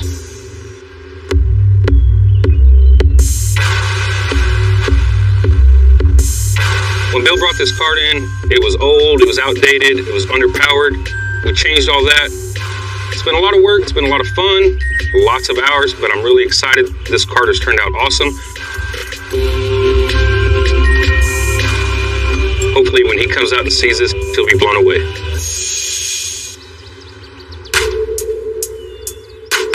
Ryan called me, told me to come outside, and then I see it doing a wheelie. What? Man! I can't believe it did that. Man, that is cool. Man! That looks so good. What's up, man? What's going on, man? That thing looks beautiful. Is that the same one, right? That's the same car, man. Everywhere I look, there's something brand new on it. I can't believe it's got that much power to... You in it doing a wheelie? That's a lot of weight to go up in the air, baby. Man, I tell you what, this gets me excited. A golf cart doing a wheelie, that ain't something you see every day. And then just the total transformation of, you know, new body, new wheels, tires, the lift, it looks good. This thing is cool, man. Man, I'm glad you like it. I like every bit of it. Tell me, what'd you do to this? Man, what did we not do to this? We took this thing down to the frame. It's all brand new. Had everything powder coated. started with new suspension. Yeah. Double A-arm with coilover. It's going to give it a much softer ride. Yeah. Especially when it's coming up in the air and slamming down. You don't want to be sitting on spindles, man. You know, I definitely wasn't expecting that. Have long travel with coilovers on the front of my golf cart. Love the stance of, man, the wheel track and everything. Just the way On 23s, we decided to go ahead and bump it up and get you a little higher, put some 25s on it. We did space the wheels out about 2 inches with that lift. We also widened the back, make it a little bit more stable. It's going to ride a little bit better, have a little bit more tire on the ground. This is definitely going to be the meanest one in the neighborhood. Yeah. This is the new store body. This is the gunmetal metallic. We wanted something that was going to pop against the aluminum powder coat that we did on the suspension and frame. I love the color of it. This has a full street legal kit in it. You got running lights, turn signals, horn, hazard light. This can make you street legal in Texas so that y'all can ride this on the street. Man, the kids are going to love this one. You know, I didn't know how bad my old golf cart was looking, but now the new body's on it, it looks like it just rolled off the assembly line. Man, Well, it had to look just as good on the inside as the outside. this is cool, man. We got you a brand new set of FS2 seats. These are super comfortable. We went ahead and had them bolstered. That way it'll hold you in place when you're popping wheelies. We had to transition down to the floor. Got you a new floor mat. And then that way we can come back up into the custom-made dash.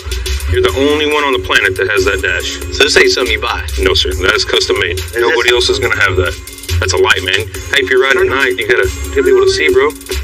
Ooh, that looks good. Hey, not very many golf carts have interior lights, so that's pretty That cool. looks good, man.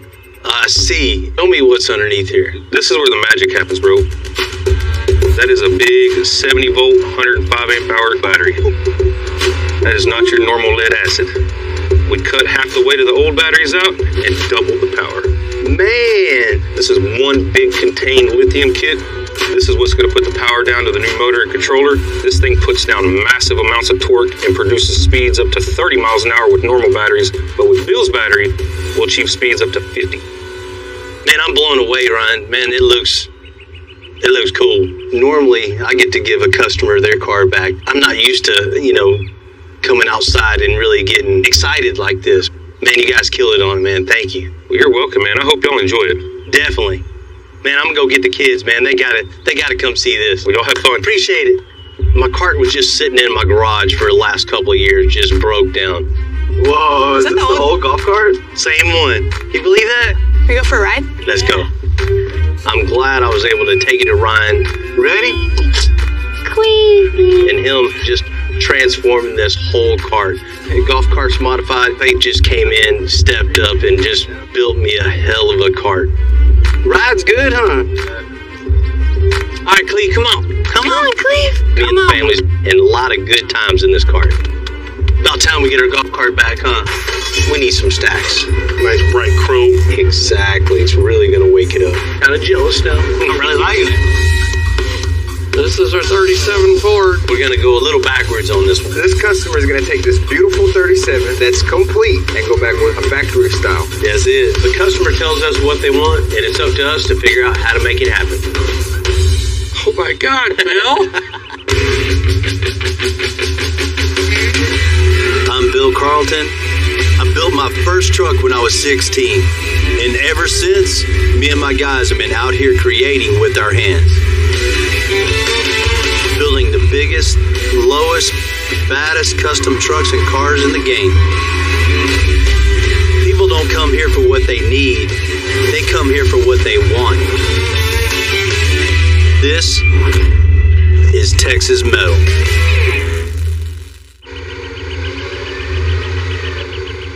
We'll try to pick it up on that side. You know, here at Extensor, we're always trying to figure out a smooth path, right? When something don't work up.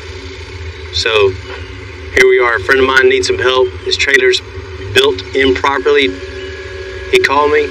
Hey man, can you help me out? Watch out, Wally. We're super busy, super backed up, don't have time to do anything, but a friend of mine needs some help, so we're gonna help him out. Pick it up! Get ready to jump off if you need to get off the forklift. If it goes all the way over. What you gotta do it? Cut all his axles off. You gotta cut them off? They're too far back. Terrible. There's never a set path from A to B. Getting the job done, start here, finish here. You get a job like this, you think, oh, you know, we could have put this up on horses. We could have spent a lot of time blocking it all up and working underneath. But the easiest route is just going to be to flip it over. And you think we're crazy, but hey, we got to do it the most efficiently. At the end of the day, all that matters is getting the job done right. And whatever you got to do to make that happen, we're going to make it happen. Getting it back over is going to be fun. On this build, we got to cut the axles off and move them forward. On the next build, it's going to be something else. We're in the business of making things work. The customer tells us what they want, and it's up to us to figure out how to make it happen.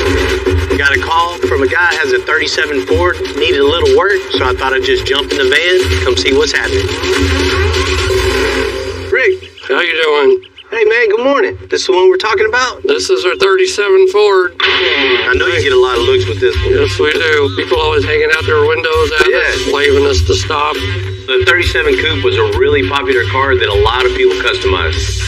How long you had it? Just got it. So you bought it as is? Yep, haven't done a thing to it. Always had a dream to drive a coupe, but after driving it, we found there's some things that don't quite fit us, so that's why we gave Bill a call. So what's the main issues that you have with it? Well, I'd like to go back to door handles on it. I've always had in the back of my mind that if the key fob goes dead, I won't be able to get inside of it. I see your point there, but man, taking such a clean, smooth car and putting a door handle on it and retaining the flames, you want to keep the flames on it? We could, yeah.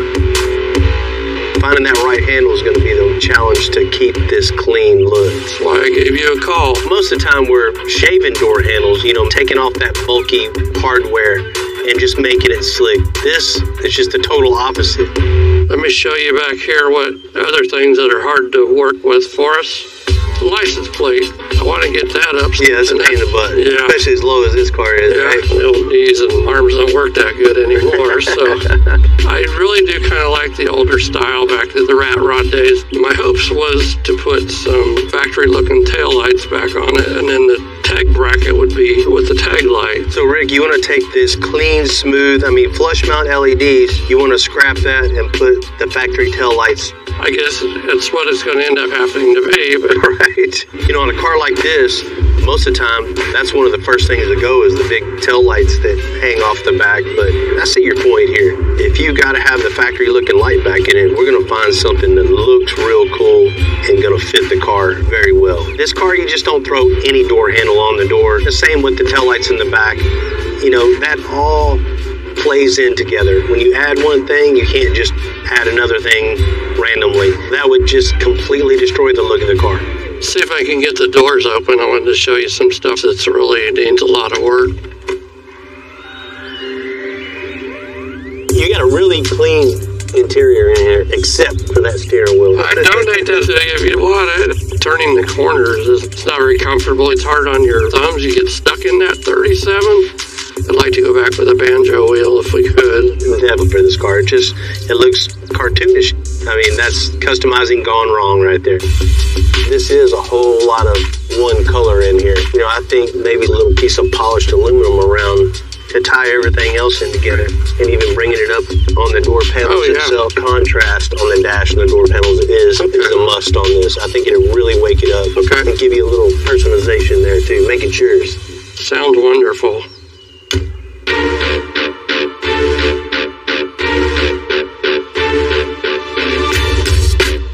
You know, they say in life it's small things that count, right? Well, in custom, it's the small things that just drive you crazy. You know, like a job like this, just put some door handles in it, picking the right handle, putting it in the right place, and then making all the mechanism behind it. You need that mechanical part of it to work every time. It turns that little bitty job into something very, very time consuming. The worst thing we could do is, you know, check off that list, everything you want, and just, you know, having that eyesore right at the end that your eye just goes right to, like, oh man, that was a terrible decision. That's definitely what we don't want to do. We want everybody to look at this car and go, man, these guys did.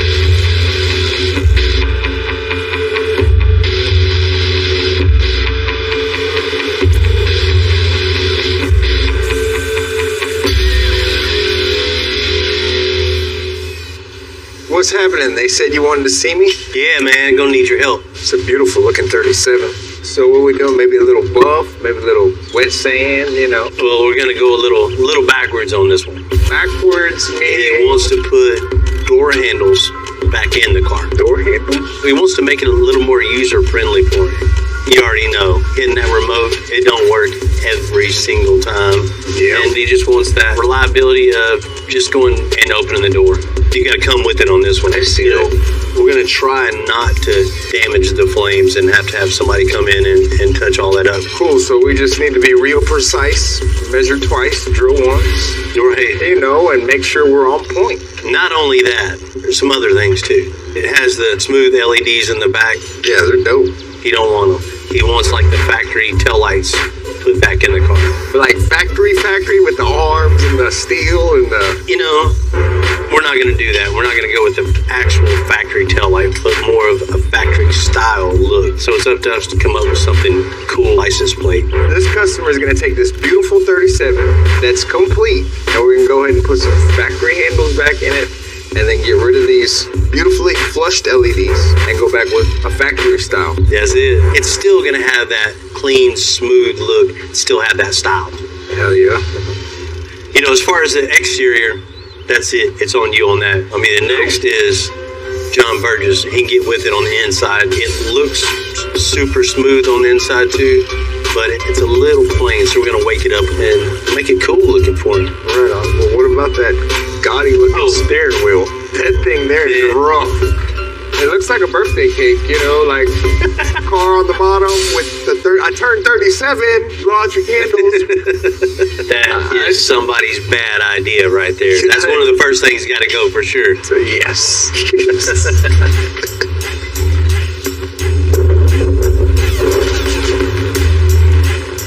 Adding all the things back on the 37 coupe that we need to add on, it's a little bit of a challenge to use those factory parts but still make it custom. You know, there's no manual to this, so we're going to do what we always do, figure it out. The customer wanted that old retro look, so what we're going to do is we're going to fit some retro style lights in here, but still keep the Chloe recess these lights so we can get it in that hip, and then go ahead and mold it in and do a little bit of fiberglass work. And that's where the fun is going to begin.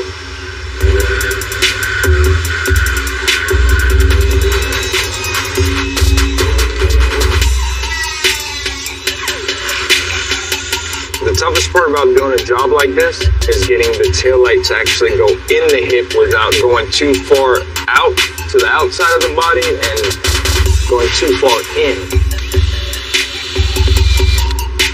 We're going to go ahead and sand out about 4 inches all the way around.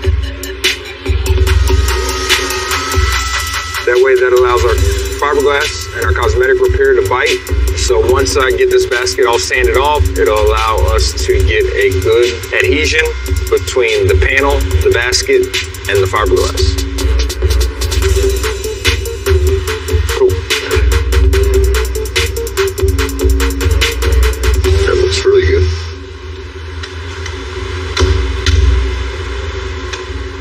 Uh-oh.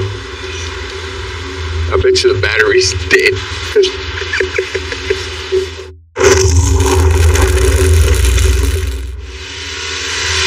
But if we only got 1 to 2 minutes working time, that means that hardens up like pretty quick. Just get it in place and put some tape on it until it sets. So declamp time 5 minutes. The project like the 37 coupe, it's proof that every build has its own set of rules. We can figure about 1 inch out on the bottom. I mean, that's good. There's just going to be a big gap now on the top. It's all, you know, I'll help you place it in the second coupe. Jamel did a real good job of cutting the holes, getting everything prepped. We're ready to actually mount the light in the hole. The only thing left is to make sure everything is nice and straight, vertical and horizontally. Put it on this side so it kind of balance it. How we're going to do that is I'm going to put a piece of aluminum tubing across here with a couple of pieces of tubing as a spacer clamped to it. I've already taped the light kind of where it goes. It looks pretty close, but if that tubing butts up to the light perfectly flat on both sides, you know they're 100% true. Man, Jamel, we know it's on the money because there's no guesswork. This jig that you built's amazing. Exactly. You know, there's no way you can go wrong with this. Hell yeah. So everything's lined up perfectly. We're gonna go ahead and put some panel bond in here and get these things in here secure.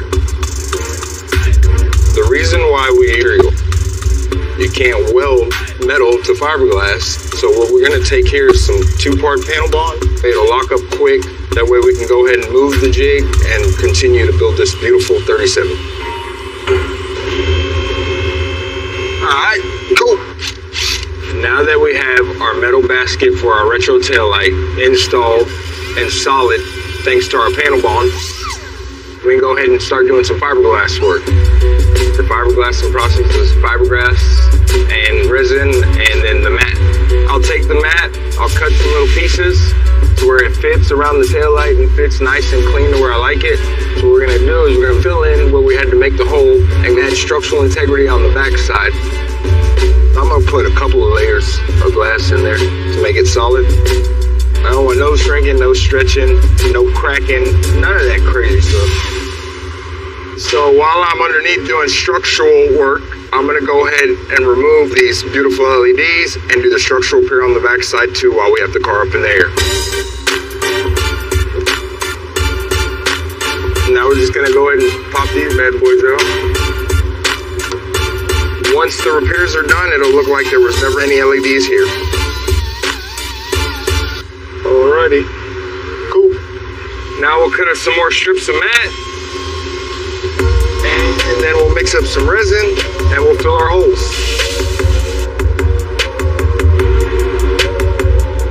We're gonna go ahead and let this cure for 24 hours and then tomorrow we'll do the cosmetic side of it. One thing about this shop, there's always something going on. And there's always something up next. So while the coupe keeps going in one bay, right next door, we're trying to knock out one of the biggest jobs we ever done. That tanker truck. What up, Clevey? What up, Clevey? What up, Carlosi? What's going on, Billy? Man, yeah, I'm getting excited about the old tanker. A while back, this antique oil tanker pulled into the lot. It's a 1953 white pulling a 1951 Fruhoff tanker. And it's made for a huge, huge project. We've done a bunch of work to it already. And the front suspension's done, the rear suspension's done. This thing was built before there was power anything, and it's really hard to drive. So we started building an independent front suspension, and out back a heavy-duty 4-link with air suspension all around.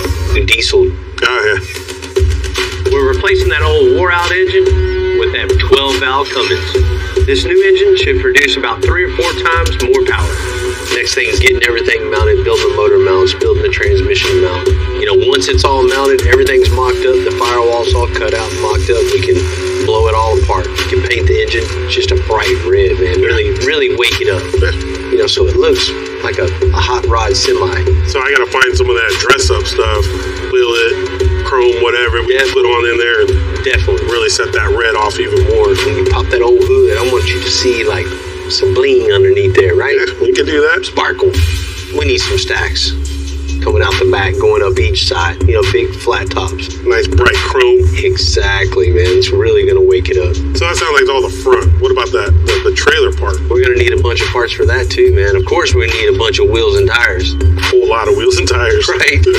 That's gonna be a good order. Once we take everything out, we're gonna need everything new. A new axle for it, you know, the bags, all the 4-link, the Heims and everything. We need all that to build all the rear suspension. And a lot more airline. Yeah, right. Yeah. Right. Let's make it happen. Cool. Come on, Cleve.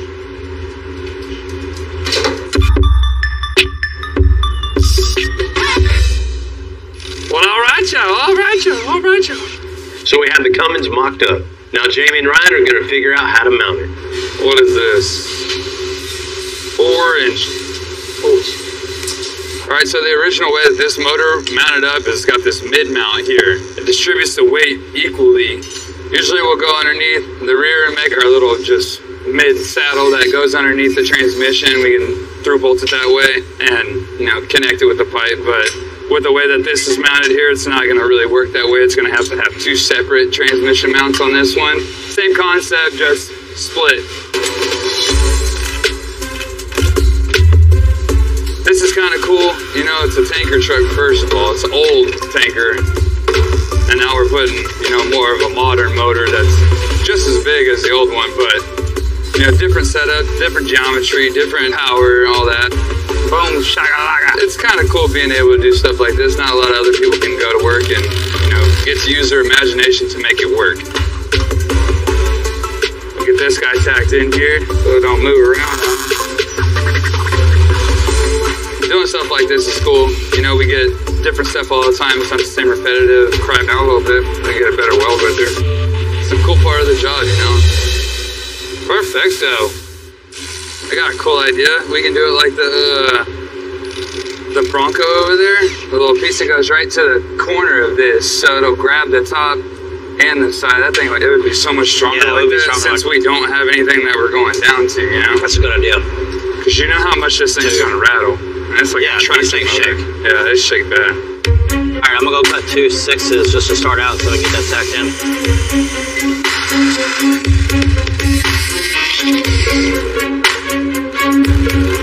Let me tack it on the bushing. I like it.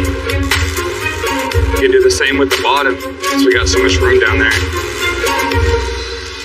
Man, these motor mounts look great. It's got 2 good solid anchor points on it. The motor's gonna ride right there. Strength is there for sure. Yeah. Style is cool though. Now everything flows from front all the way to the back with the tubing and the same bushings and everything. I like it. If it was mine, I'd be happy with it.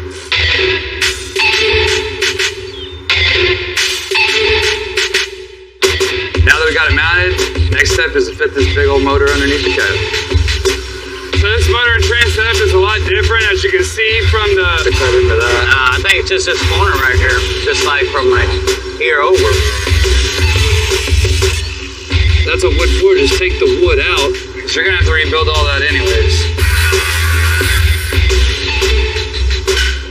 Jimmy just got done cutting the floor out. Should be enough. We're gonna lower it down, make the cab to the frame, and then we can start all the inside sheet metal work. All right, that should be good.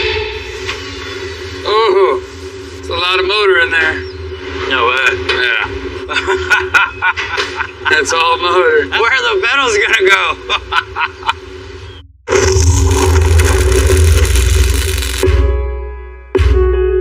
Even though that 53 tanker is just so big, that engine and trans combo is just way bigger and wider than an old engine that used to be in there. Looks like a winner. So Jamie's gonna rebuild the firewall and floor. So sometimes doing sheet metal, you're gonna have to go around things. For instance, this bell housing. You know, we can't move this, and right here, this is where our pedals are gonna be. So I'm gonna have to make this as flat as possible, put my sheet metal as tight as I can, but still have some clearance against the bell housing. You know, I gotta think 10 steps ahead before I start laying everything out.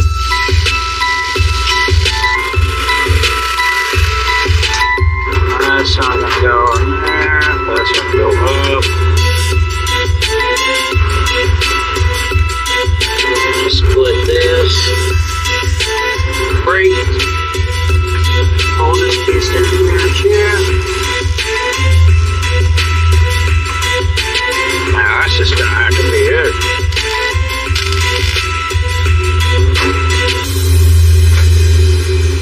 That's not gonna work.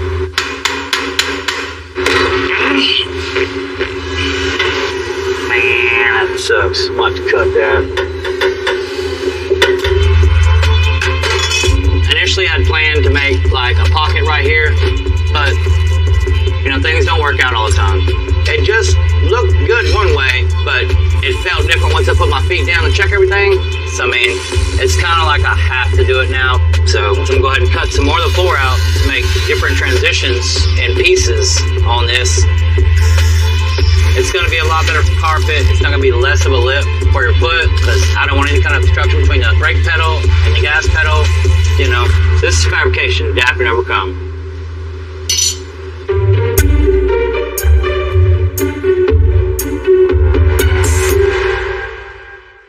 You want to ready to do it? In there first? You ready to do it? Yeah, I'm ready.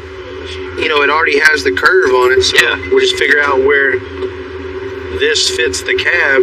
Yeah. And that pretty much establishes that's what right we're there working with. Come up right there. One of the really cool processes of making this old 50s truck into something a little more modern is the chrome stacks. It's not only going to look cool, it's going to create even more flow for that diesel exhaust. It's always good to get in a project like this where you get to do some cool new things. One of the first things we're going to do is mount the brackets on the cab, establish how far our pipes and everything are going to be apart. I'm about the center of the pipe right here, 55 1/4. Then we can come right out the turbo to a big T, and then from the T to 2 chrome 6-inch pipes going all the way up the back side of the cab and over the tanker. We got our measurements from our brackets on the cab. Now that's established. We get our measurements here. That's got to be 22 1/2. The next thing is modifying the big T that comes out. We need to cut 1 inch off each side.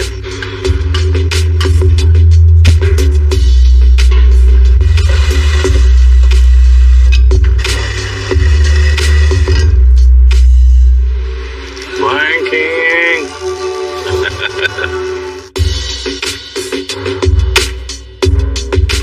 Right, hang a stack. See if our calculations are correct.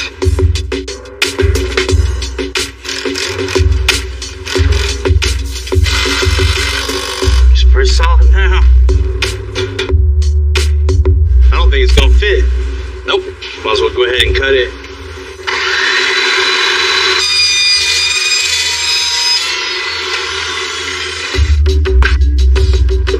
Since we got this clamp hiding the seam here, we're going to take these down and weld them together so everything stays nice and straight.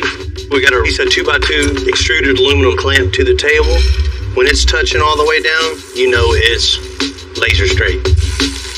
Super smooth, clean, really small weld is what you want on here.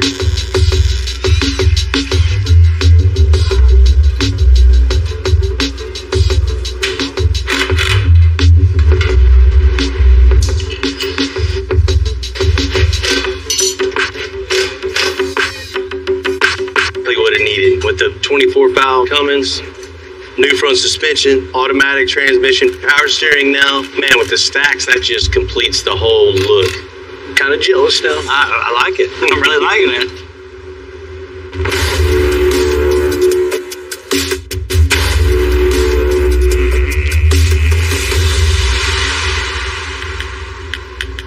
You know, I've been really thinking about it a lot of which handle to go with on this 37 coupe. Trying to find a mechanical handle for a door that's this skinny and still having the window operational would be super tough to try to make all that work. So found this online that works with a key fob, so when you walk by it, the key fob is going to sense it and automatically pop the door open like that, so you got a nice grab spot. But we're still going to put a safety mechanism in the door, so if anything fails, you still have a pull cable that you can access, you know, in that secret spot that nobody knows about. You know, the little tricky part on this is just putting the handle in the right spot. I mean, you can't put it too far back because it would end up in the door jamb itself. So finding that cool little spot where everything works right is key. Nice and straight right there. Get out of it. Do it to it. Cool, get it knocked out. So I'm just gonna go ahead and make a little pattern of the actual handle itself because I want to cut my hole smaller. That way I can slowly open it to where my handle fits perfectly. When doing this right here, it's a one-time process, so there's no room for error. That's gonna leave me about 1/8 of an inch to where I can slowly file it top and bottom to get a precise fit.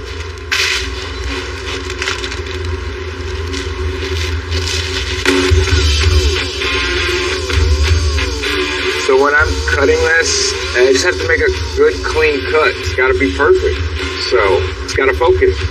It's all about clearing the mind, getting comfortable. The more comfortable you are, the better work you'll produce.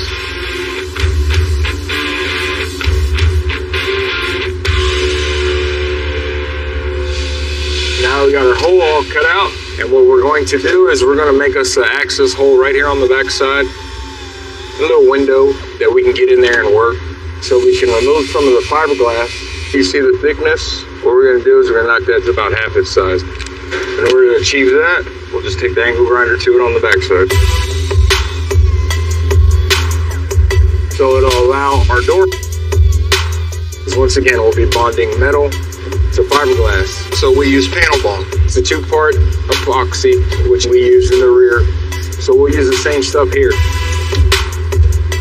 We got our handle in, we got the panel bond on it. Now we're just gonna let it set for 24 hours, and then we'll pull it off and do the cosmetic on the front side.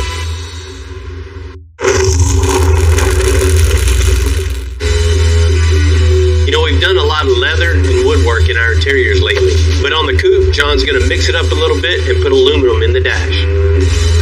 Right, easy enough. It's gonna break up that leather and give it a cool look.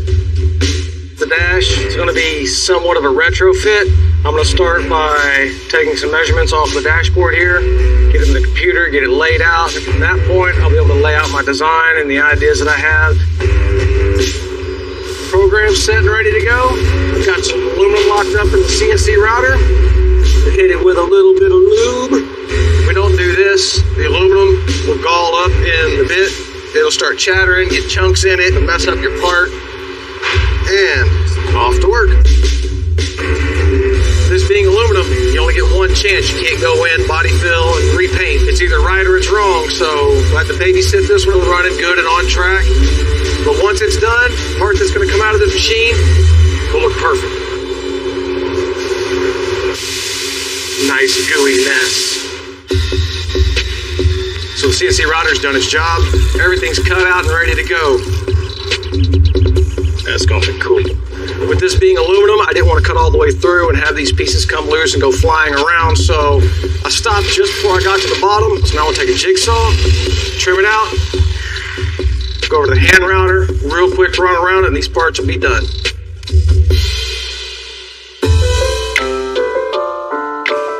We finished the custom air suspension on that 53 tanker.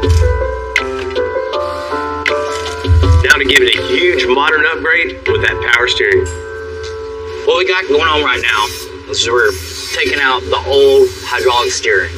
You know, we're trying to bring it back modern where everybody can drive this truck. You get this thing, you're not gonna have to fight that big wheel, nothing like that. So what we're gonna do is gonna put rack and pinion power steering in this truck. Got this sighting down, that's my drop down to hold my column up top. We got our collar right here. This is gonna locate the bottom of our column. It's very important to get this right. So our steering. Right now I'm just checking to make sure my column's straight. That's sheet metal work. I can make that any way I want to. But this right here, I wanna make sure it's parallel. You don't wanna be driving and the steering will be like this or this. So make sure everything looks true. I'm happy with that right there. I mean, when you're doing something like this, you need to think 10 steps ahead. You know, I'm gonna go from the rack right here with the knuckle all the way to my column right here. Obviously, I have a clearance issue. I have two options. I can go ahead and put another joint in there, which is gonna be more material, more things combined up, or I can go ahead and just remove part of the motor mount, get my steering linkage completed, and then I can go ahead and fabricate something around my steering linkage.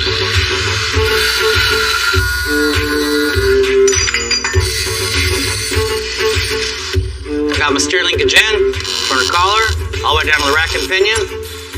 Next thing is, go ahead and start making this motor mount go around my steering linkage. So I'm gonna get my angle finder, get somewhat close to the pitch I want. Once I do that, take an exhaust machine, gonna bend it. That's our arch. Go ahead and chop that down. Go ahead and cope it. Once I cope it, it's gonna fit nice and tight on this bushing on the motor mount. Okay, so I got it in place now. Go ahead and shape it out just a little bit with a little heat and beat.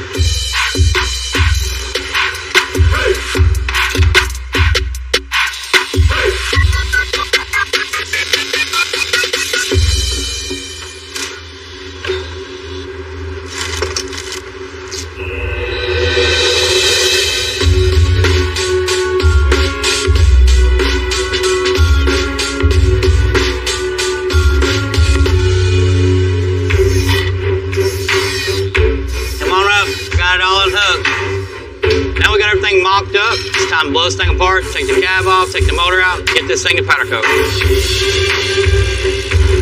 We're clear, right there.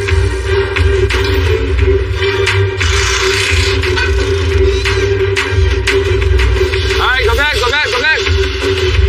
Go back. All right, now bump it. All right, you're good right then. So now we got the cab off. Go ahead and start slicking down this frame, weld up what needs to be welded. Then off the powder coat we go.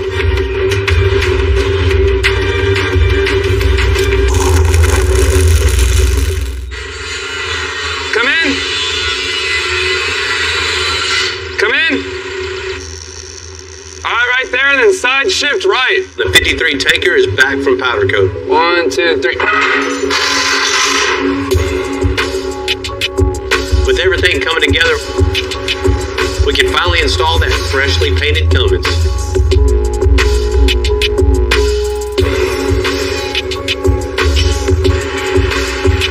Good job. Gonna bring it down.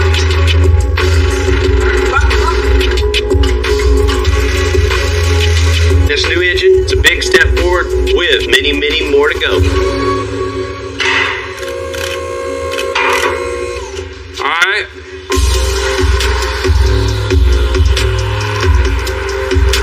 There's still a whole lot of work to do on this old truck. We need to get that cab back on the chassis. There you go. 1, 2, 3. All right, we gotta go to the front. It still needs a custom bumper. It needs to go back, huh? It's pretty freaking close right there, though. Interior and a whole lot of metal work to do on that trailer. You wanna come down a little bit? Yeah, that's good right there, dude. Keep going. Big jobs like this take worth it, because when we get it done, it's one of one. The nice part about being this busy as a business, even as one job still has a lot of work to do, another one is almost done. John's finishing up one of our last big pieces on the coupe, the door panels.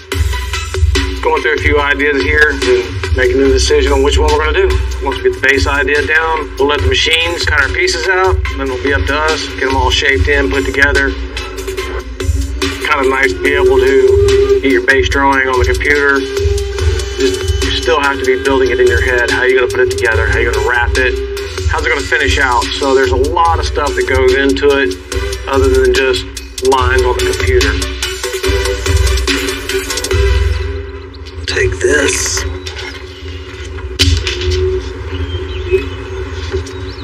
This car has so much curve to these doors in all directions. It's basically just one big concave bubble. So in order to get all this shaped in right, we're going to get it glued in place and body work with it on the car. That way it'll hold the shape, because if we just do it on the bench and body work it flat and try to put it on the car, it goes bad. I'll body work and sand. Like everything, it'll take time, but it'll be worth it. Yes.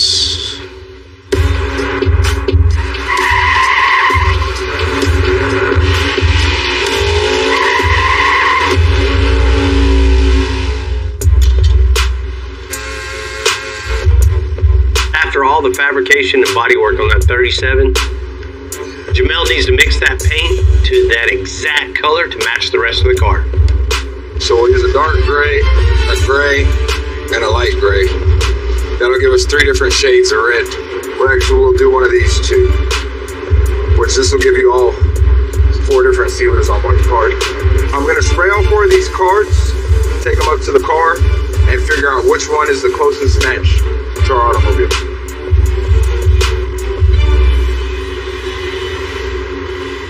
Alright, looks like we got a match. So this one's it, it's over gray sealer. So the next step is we're gonna finish prepping our car. That way we can get in the paint booth and get this thing painted. We're gonna make us some sealer real quick. Take our mixing cup, mix us some sealer.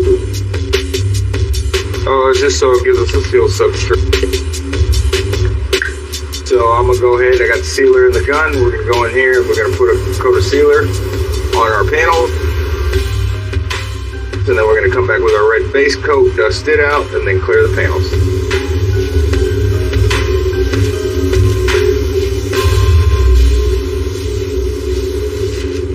After a lot of searching and being through different shops, extensive is home. Here's where I can be creative. Here's where the magic happens. The custom paint world, it's different than the collision. You break all the rules. They say spray a tack coat. No. Oh, you only can put 2 coats of clear or 3 coats of clear. Oh man, forget about that. Shoot it the way you want it to look, because that's really how you're supposed to spray it.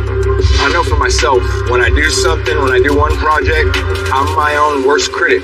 Now, I've had people tell me, oh man, that looks really good, you know, and I'm like, man, I think it could have been a hell of a lot better. I beat myself up bad, but the reason is because I want to excel, you know, I want to be the best. So in order to do that, you have to push yourself all the way through. No shortcuts, no cutting corners. Producing the best is what's expected. Nothing else is acceptable. Nice. Perfect. We've done a lot of work on this already custom 37, you know, from the tail lights to the door handles to a new interior. The customer said it just wasn't right, just wasn't what he needed. So we've addressed all those issues that he had on his mind and got him hooked up. Now it's just right. Hey man. Hello, Bill. You can really tell there's a place in his heart for this car, and I can't wait for him to see it. Come on.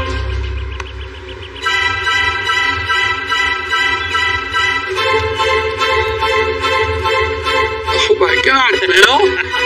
I'll believe it. That's wonderful. I've waited 40 years to see something like this. 40 years, huh? 40 years. I started building one back in the 80s and I lost it. I gave up on a dream of having it for cruising, and you made it. It's here. You did it. I can't.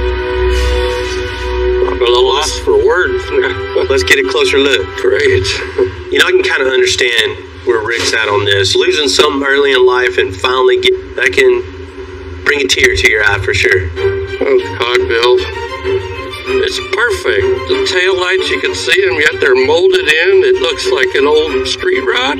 Yeah. You wanted to put the factory style taillight back in, so that's what we had to do. But I didn't want to just put the big taillight that hangs off the back of the fender with the stem coming off, so we decided to mold them in. You know, still have that factory look, but it's all custom. It's definitely the 30s style of the fenders. It's street rodded, or if they use that term anymore, but it's just slick. This car makes me feel like a kid again. I'm going through my third childhood, and this is going to fit right in with it. You know, one other problem you had was that low license plate bracket, so we got a nice retractable one now. So you hit a button and it just comes up and out. Oh, that beats the heck out of reaching up underneath. Yeah, you don't have to worry about that anymore. It's perfect. The hard thing is taking such a nice car and modifying it and not detracting from it. You know, like the door handles itself, picking that right handle to go back in a really clean car. They're sleek. I was thinking of my old Chevy door handles that would catch your coat, and right. I could get in and out of this without worrying about something sticking out. Would be. It's still an electric door handle, but if that doesn't work, you still have your safety release underneath, so you can pull and actually get in the car. You don't have to get the brick out and smash the glass. So. Oh my God, Bill, I had never dreamed that they could ever look like this. It was so creamy. It was creamy. Now it's got character. John Burgess knows how to wake something up. He fired up the old CNC and cut out a piece of aluminum. Oh yeah. And can stand off the dash with the two-tone in there. That just really, really comes alive once you do that. It does. And the door panel looks solid. Before it was just hanging off there. Oh man, a lot of work went into it. Definitely. You see one thing missing too, right? That thumb-grabbing steering wheel. You guys hit it right on the head with that. Man, it looks good, and not only good, it looks classy too. It's classy, definitely. Getting a car in like this that's already super slick, modifying that to the customer's taste, you know, that's always the challenge, especially something like this. Man, I really appreciate you trusting in me, my company, to add to your dream on this. Bill, it's been in my heart, and you nailed it.